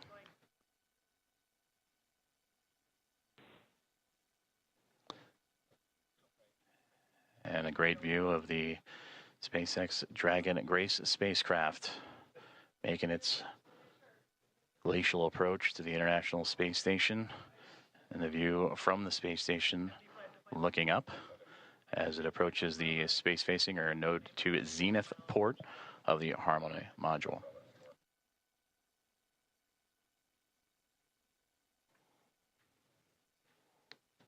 We are about 4 minutes away from the waypoint 2 arrival, which again they are expecting to move right past through without a hold. That is at the 20-meter mark, and proceed right on into docking, a soft capture, and then soft capture ring retraction and hooks to drive. And that capture, about Dragon 8 minutes SpaceX and 47. on the big loop, ground is go for approach 2, and approach is now allowed. Reminder, ensure that visors are closed prior to Dragon's departure from the waypoint. Once Dragon is inside the crew hands-off point, retreat and breakout are not permitted.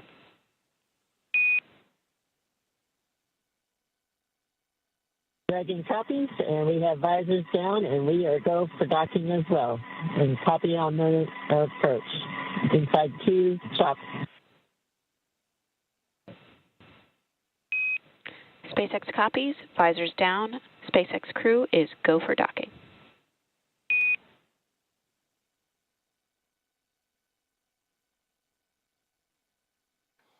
All great communications there as the communications from the ground up to the SpaceX Dragon Grace spacecraft, as visors are down on the 4 astronauts inside as they continue their approach to the International Space Station, now nearly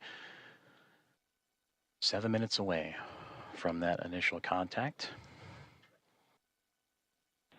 Dragon and the International Space Station now making its way over the northernmost territories of North America and Canada, and heading towards the Atlantic Ocean, as we are now 7.5 minutes away from the approximate docking time, as Dragon will move smoothly past waypoint 2, about 20 meters away.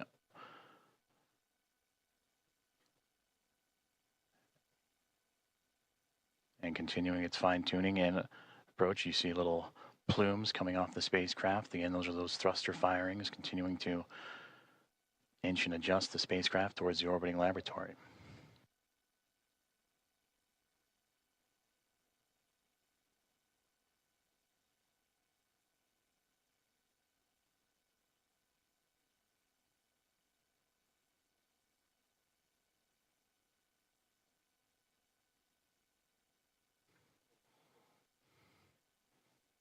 Dragon continuing to get bigger and bigger from the viewpoint of the International Space Station as waypoint 2 about 90 seconds away, and there it'll be just a mere 20 meters away. And there the spacecraft will focus on aligning its docking system with the docking adapter and then fly in to make the initial contact and give us what we will call that soft capture, or the soft capture ring will retract. And then the hooks will drive to form the hard mate. And that capture, or that initial contact, coming in about 6 minutes from now.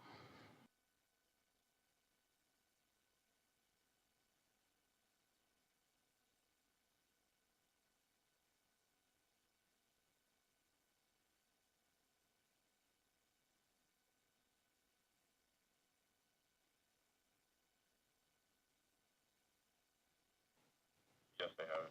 I can press them. They switch it up.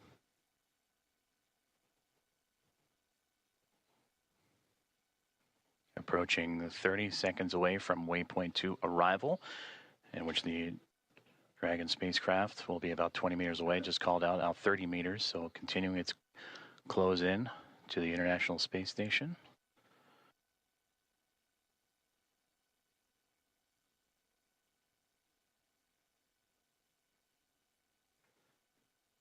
Dragon Grace now 25 meters away.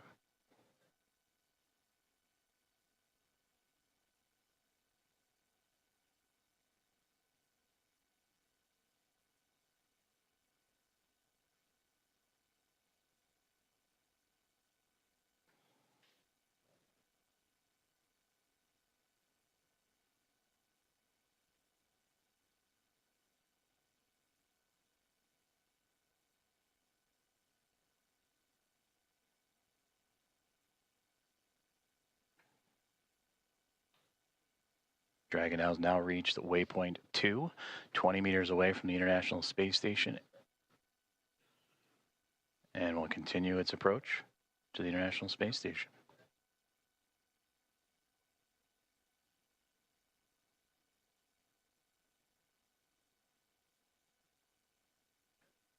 And there you can see a great view of that zenith port, that space-facing port on the International Space Station's Harmony module. As the Dragon spacecraft right now sitting at waypoint 2, just 20 meters away.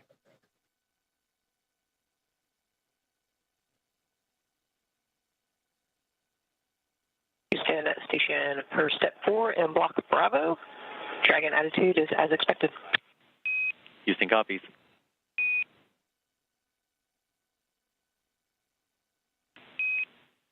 Station Houston on the big loop. Dragon is on final approach and is go for docking. Monitor per steps 5 and 6 and 1.102.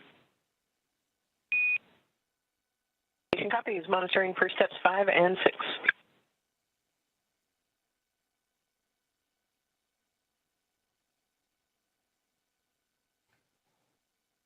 And there you heard it.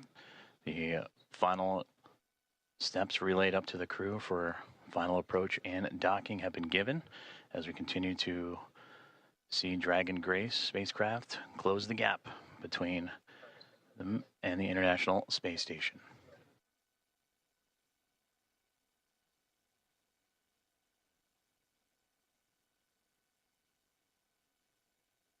Now, just before the spacecraft reaches the international docking adapter for that soft capture, you'll hear the call out CHOP, or crew hands off point, which Dragon will continue its journey and make that initial connection, that soft capture, in those final few moments.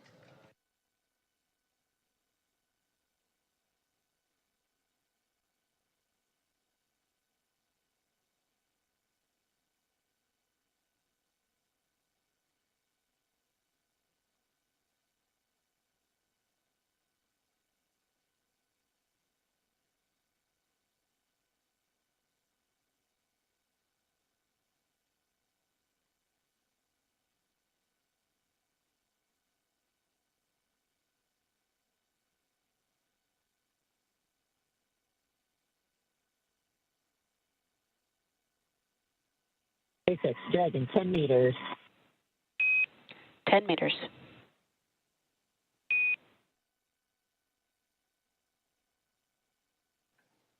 Inside 10 meters, a little less now than 30 feet away, is all that separates Dragon Grace from the International Space Station.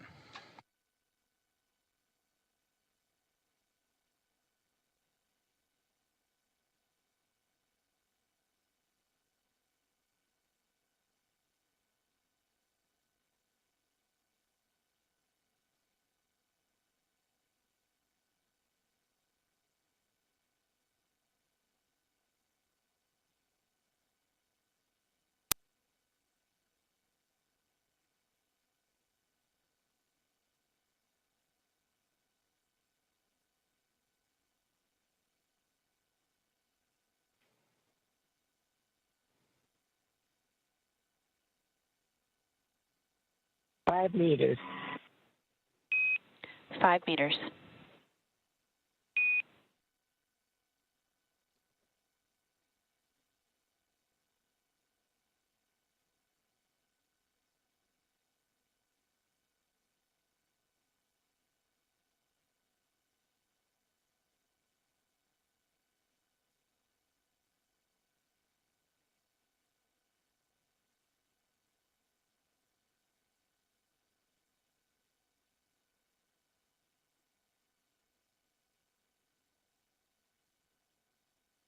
Meters.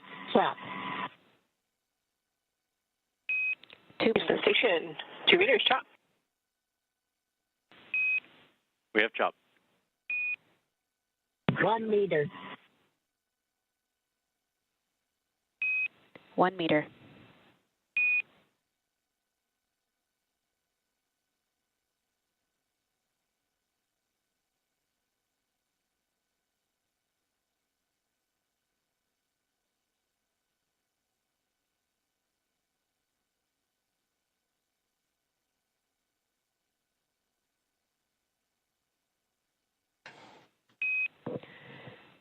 Dragon contact and soft capture complete.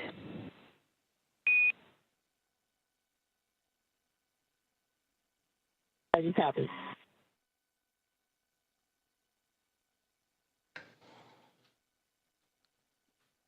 Dragon Grace and the Axiom Mission 4 crew have arrived to the International Space Station at 5:31 a.m. Central Time over the North Atlantic as the two orbiting around the Earth, connecting with the soft capture ring, and now we'll begin the ring retraction to bring the two vehicles closer together, and then the 12 hooks, the two sets of 6, Ring will drive retraction to in form a progress. hard nut.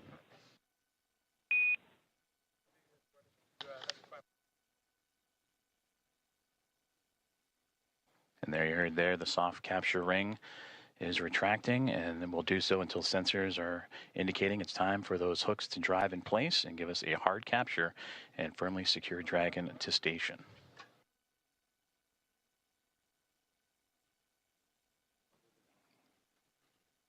And again, Axiom Mission 4 and its commander Peggy Whitson, pilot Jubanshu Shukla of ISRO, and mission specialist Sławosz Uznański-Wiśniewski and Tibor Kapu of ESA and Hunor have arrived to the International Space Station with contact at 5:31 a.m. Central, 6:31 a.m. Eastern, as the two were orbiting over the North Atlantic.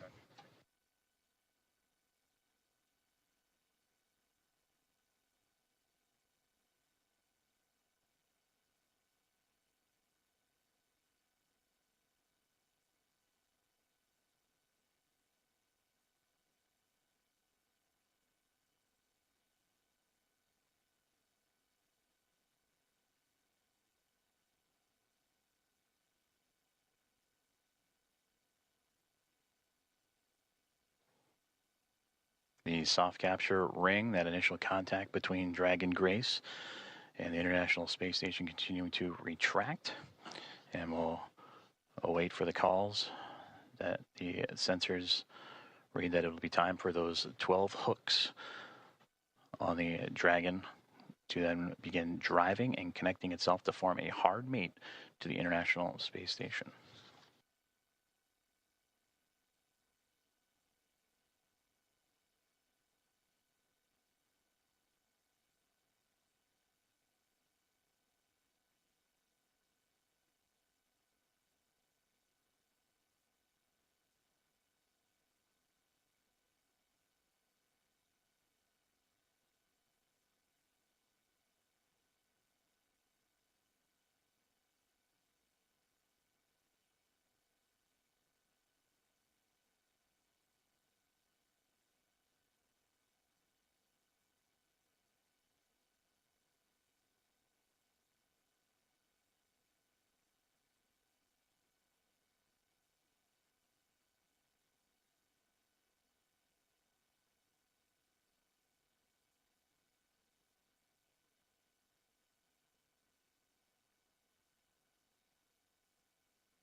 Ring retraction complete. Docking sequence is holding for MCS reconfiguration.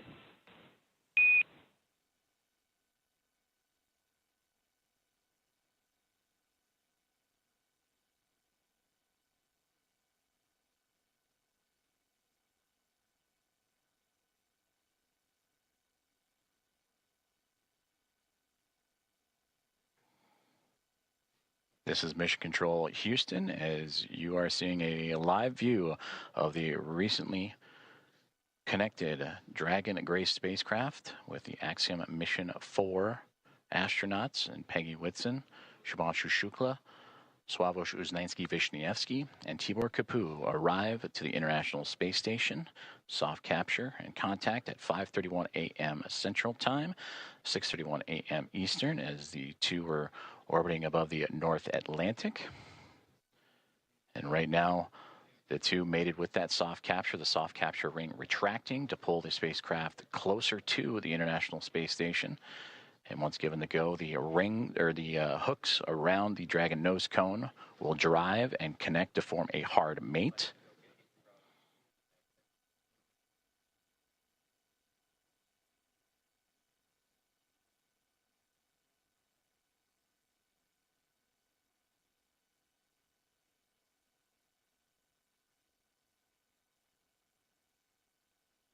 Teams on the ground in both Houston. Station Houston on the big loop. MCS configured, proceeding with hook driving.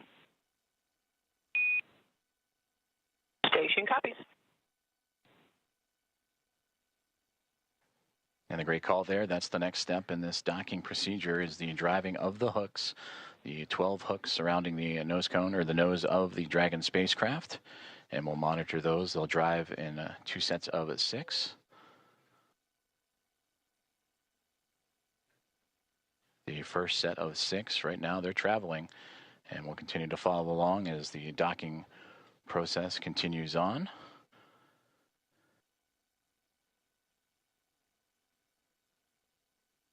And then after that first set of 6, the second set will drive and connect Dragon to form a hard mate to the International Space Station. And once the docking is complete, NASA astronauts Anne McLean and Nicole Ayers, who have been monitoring from the International Space Station from the cupola of the Dragon's arrival, it'll be Ayers that'll begin the hatch opening or hatch operations. And that'll start by opening up the main hatch on the Node 2 Zenith section of the Harmony module. That's what you see Dragon connected to. And what's separating that module and the Dragon spacecraft is that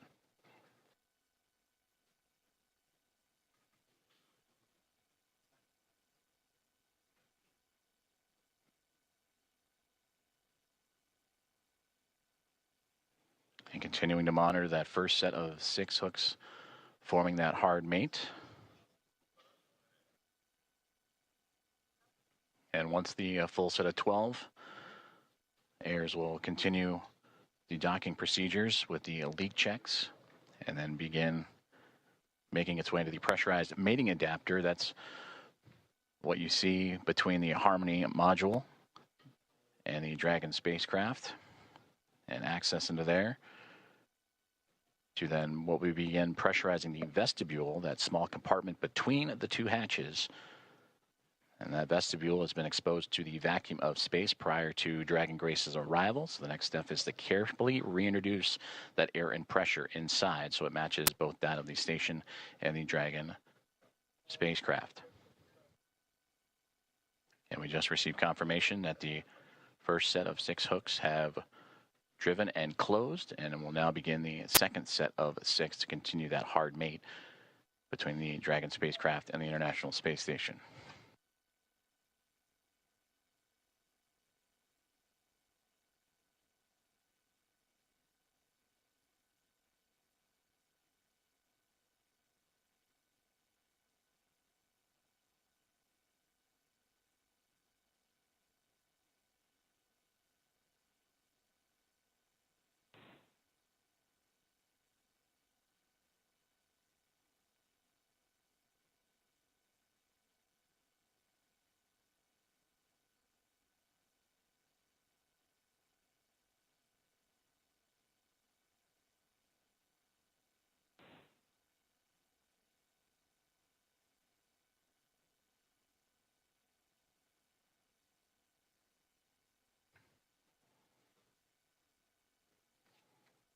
If you are just joining us, this is Mission Control Houston, where Axiom Mission 4 aboard the Dragon Grace spacecraft have connected to the International Space Station at 5:31 a.m. Central Time, currently in the process from soft capture to the hard mate to the orbiting laboratory.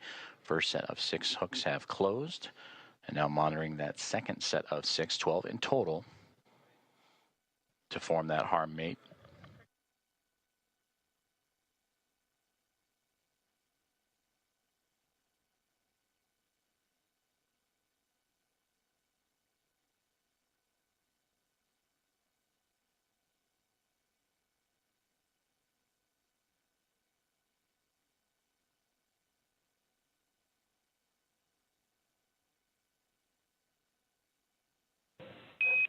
Dragon SpaceX on the big loop, hard capture complete.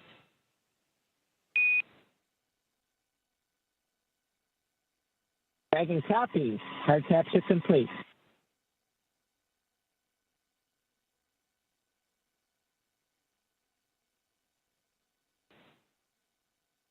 And we just heard confirmation there. All 12 hooks have closed, and that is a hard mate to the Dragon Grace spacecraft and the International Space Station, completing from soft capture to that hard mate. And these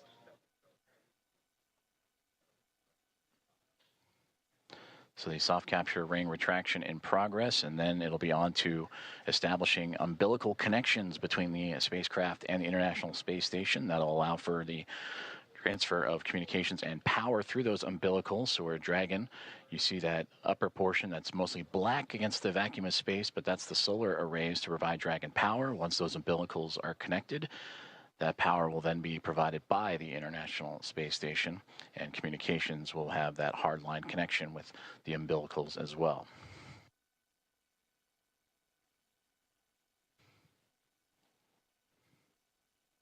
And once those umbilicals have been connected, that'll complete the docking process, and that's when NASA astronauts Ann McClain and Nicole Ayers, namely Ayers, will jump into action and begin the leak checks and hatch opening procedures.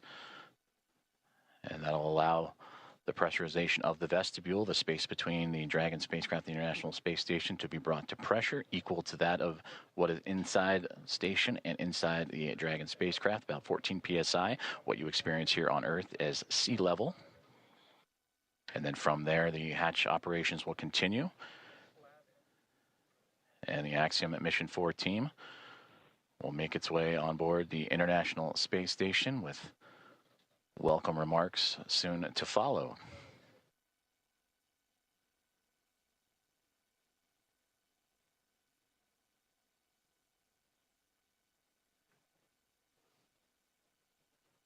Soft capture ring has now been stowed away, and the umbilicals are in motion again to connect Dragon Grace and the International Space Station, providing that communications, that direct line of communications and power.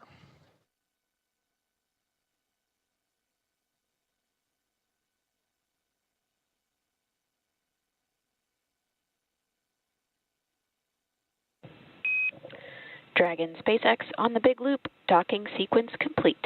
Ground will be enabling hardline power and comm connections shortly. You are go to DOF suits per procedure 4.012 and begin post-docking cabin configuration per 4.400 in parallel. Dragon copy. Docking complete. 4.012 and 4.400 are in work. And Grace is happy to be on Harmony.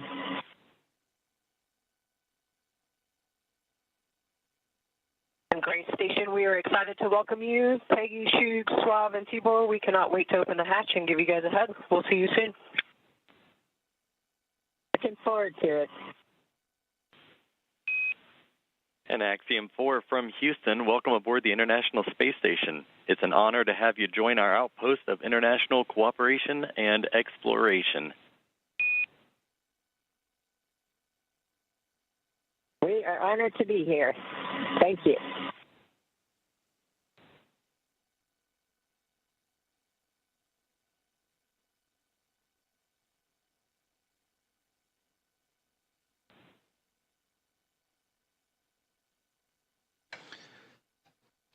Very exciting moment for all those aboard.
This is Mission Control Houston, and an exciting moment for all of us here at NASA's Johnson Space Center and the International Space Station Flight Control Rooms, as well as the teams in Axiom Space, also in Houston, and in Hawthorne, California, and SpaceX as Axiom Mission 4, the private astronaut mission with Peggy Whitson, who you just heard talking on the big loop, the single line of communications between all four parties, sharing her excitement as she returns to the International Space Station, bringing up first-time flyers and pilot Shubhanshu Shukla of ISRO and mission specialist Sławosz Uznański-Wiśniewski of ESA and Tibor Kapu of HUNOR. Contact between the two, between Dragon Grace and the International Space Station at 5:31 a.m. Central Time. And now that the hooks have connected, all 12 and umbilicals deployed, providing power and communications. Now the team inside the International Space Station, namely Nicole Ayers, is going to start beginning the hatch opening procedures. And now that we're docked, she will secure some hardware and then move right into those operations. And first we'll open the large hatch at the Node 2 Zenith, or the space-facing port side of the Harmony module, and that's what you see, similar to where that NASA logo is. That's the Harmony module that the pressurized mating adapter is jettisoning up into and connecting to the Dragon Grace spacecraft. And then from there, she'll traverse into that pressurized mating adapter and we'll begin pressurizing the vestibule, which is that small space between the hatches on Dragon and the space station. And we have talked about this has been exposed to vacuum prior to docking. And we'll need to fill that space with air to make sure that pressure is equal with the atmospheric pressures on Dragon and the International Space Station. Also putting away some hardware in the process, including the docking across. And Ayers will use a small valve on the station's hatch to slowly introduce that air into the vestibule. And flight controllers here in Houston will continue to monitor the pressure and temperature readings inside and verify that everything is A-OK and leak-free before we get ready to open up the hatches.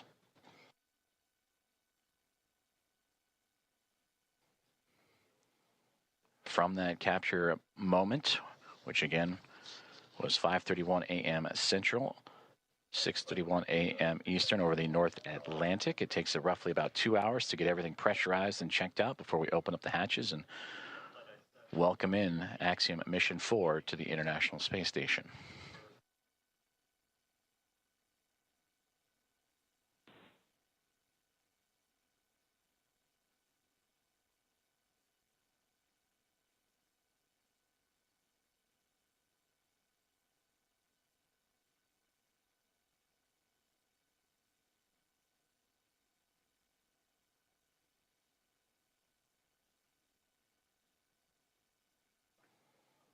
Commentator and producer SpaceX Dragon on the big loop.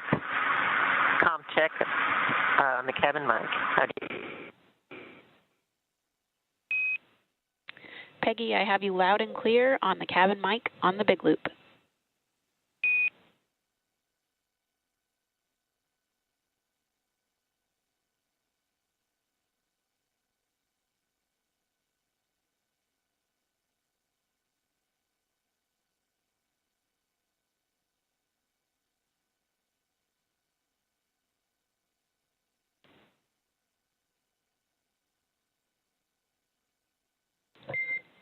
Dragon. SpaceX on Dragon aground. That call on the cabin mic actually came over Dragon aground.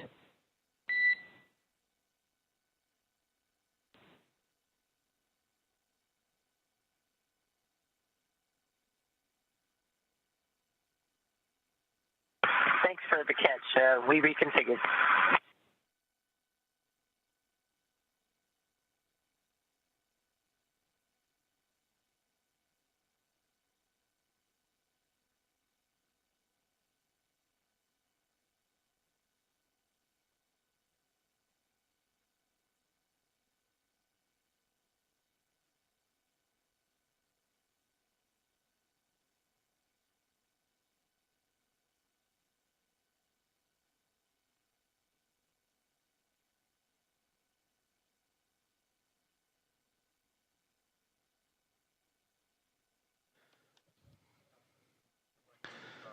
This is Mission Control Houston as we continue to follow along the progress of the contact capture and beginning of hatch opening procedures as Axiom Mission 4 has arrived to the International Space Station with contact at 5:31 a.m. Central Time. The soft capture and ring have been retracted and stowed away. The 12 hooks around the nose, the bulkhead there of the Dragon SpaceX connected to the pressurized mating adapter have latched on to create the hard mate. The umbilicals have been extended to allow for Dragon to run on power and communication lines provided by the International Space Station. And now looking at approximately 8:35 a.m. Central Time for welcome remarks, and shortly after the Axiom Mission 4 team make their way through the hatchway and into the International Space Station.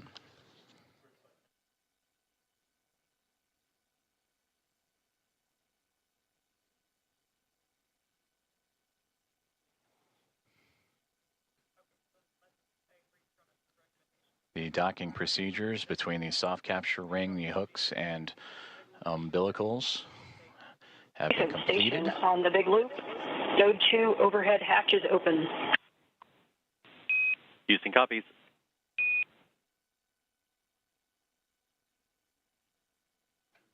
And a good call there down from NASA astronaut Nicole Ayers saying that she has opened up the hatch for the Node 2 Zenith way, the space-facing side of the Harmony module, to give her access to the pressurized mating adapter. And there she will cruise in to begin work on the hatch opening procedures and pressurizing Station and the vestibule. Dragon Houston on the big loop. We are troubleshooting the big loop audio comm issues from earlier, and the action we're about to take will take down big loop comm between ISS and the Axiom crew for about 5 minutes. We may require additional comm checks after.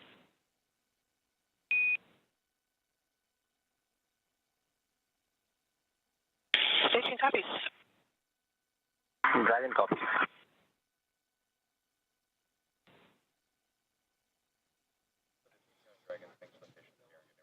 Communications there on the big loop between the teams here in Houston and up to the International Space Station as they troubleshoot some communications, and the big loop that you have been hearing that have connected everyone here inside of Mission Control Houston and the International Space Station Flight Control Room, those aboard the space station and inside the SpaceX Dragon Grace spacecraft, and the teams in Hawthorne, California, those 4 parties, that's the big loop.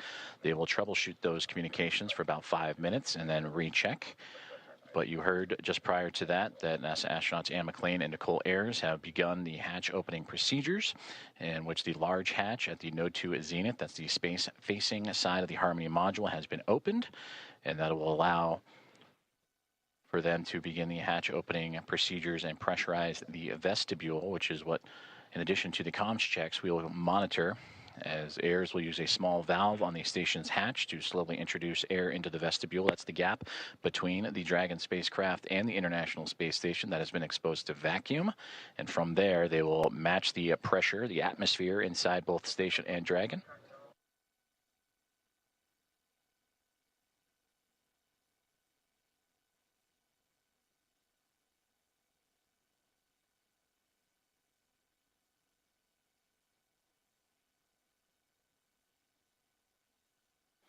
And this procedure for a hatch opening usually takes about 2 hours or so to perform leak checks and make sure every connection and everything is safe and sealed. On the big loop. In step 2.4, the time is 10:56. The APAS equalization valve is back closed.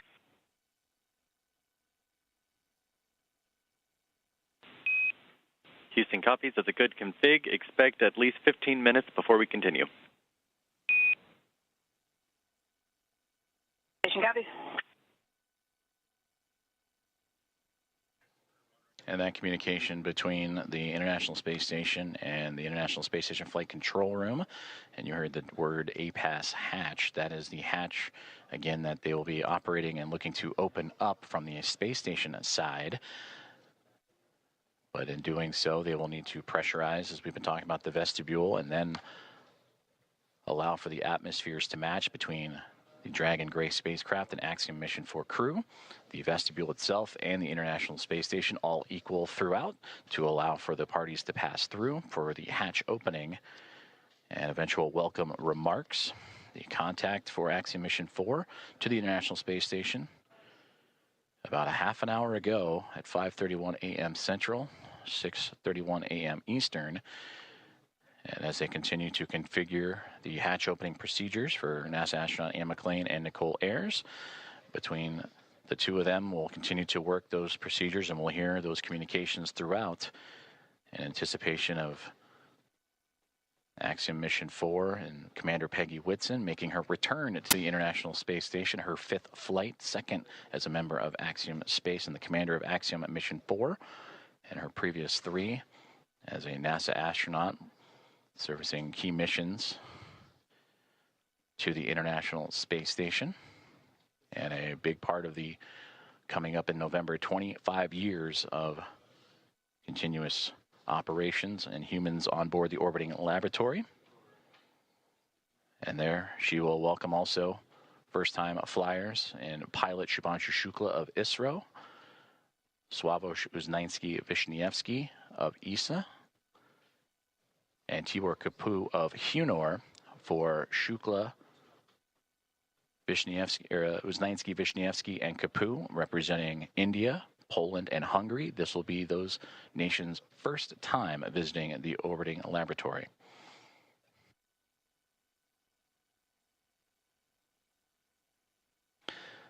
And with that, from Axiom Mission 1 through Axiom Mission 4, the International Space Station will have welcomed 14 different private astronaut crew members representing 11 different nations, showing how private astronaut missions truly expand access to the International Space Station for more nations, people, and opportunities.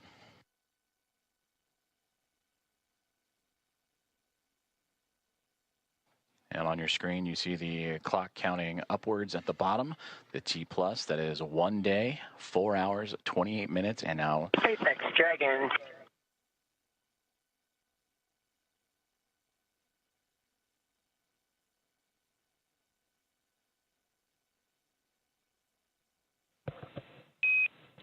Dragon SpaceX on the big loop.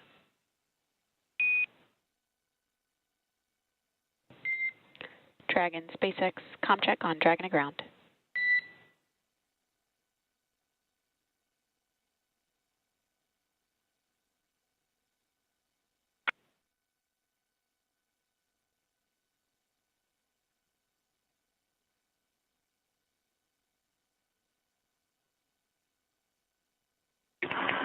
SpaceX Dragon from the cabin mic on Dragon to ground. Peggy, I'm with you on Dragon to ground. I'm clear here.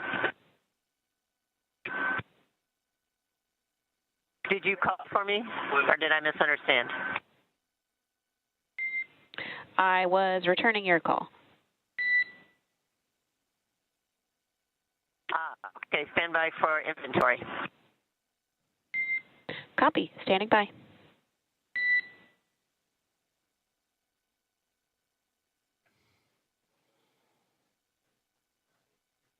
comm checks and communications there between the teams in Hawthorne, California and SpaceX and the SpaceX Dragon Grace spacecraft. as we heard earlier that they were troubleshooting some communications and looking to bring back on the big loop that connects the teams on the ground in SpaceX and NASA, as well as the teams in the International Space Station and the Dragon spacecraft itself.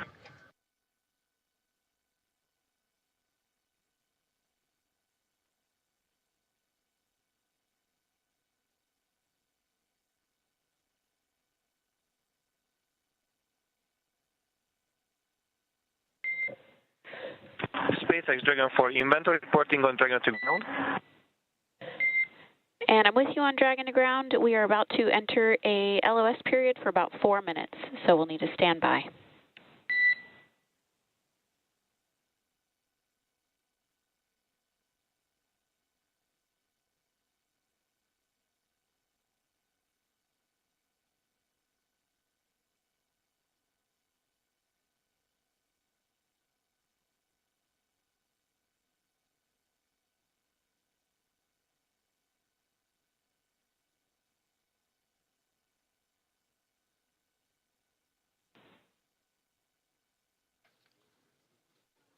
Communications between SpaceX and the crew aboard the SpaceX Dragon gray spacecraft saying they are upcoming on a period of LOS, or loss of signal, that's anticipated as the International Space Station and the spacecraft orbiting around the Earth and transfer of satellite signals. Right now they are making their way over the southern Indian Ocean and about to head into a period of orbital nighttime, as we will get back views as soon as we have them. And again, the spacecraft carrying Axiom Mission 4 and the 4 private astronauts contact with the International Space Station at 5:31 a.m. Central Time, and expected to continue with hatch opening procedures as they have already driven the hooks, connected the umbilicals for power and communications, and NASA astronauts Nicole Ayers and Ann McLean working on those hatch opening procedures as we speak. And that will allow the crew to make its way from Dragon into the International Space Station, going from a crew of 7 aboard the orbiting laboratory to a crew of 11. And that'll be followed by welcome remarks at approximately 8:35 a.m. Central Time, 9:35 a.m. Eastern Time. Certainly an exciting moment for all of us here in Mission Control, but we want to check back in with our team over in Hawthorne as Axiom Mission 4 has arrived to the International Space Station.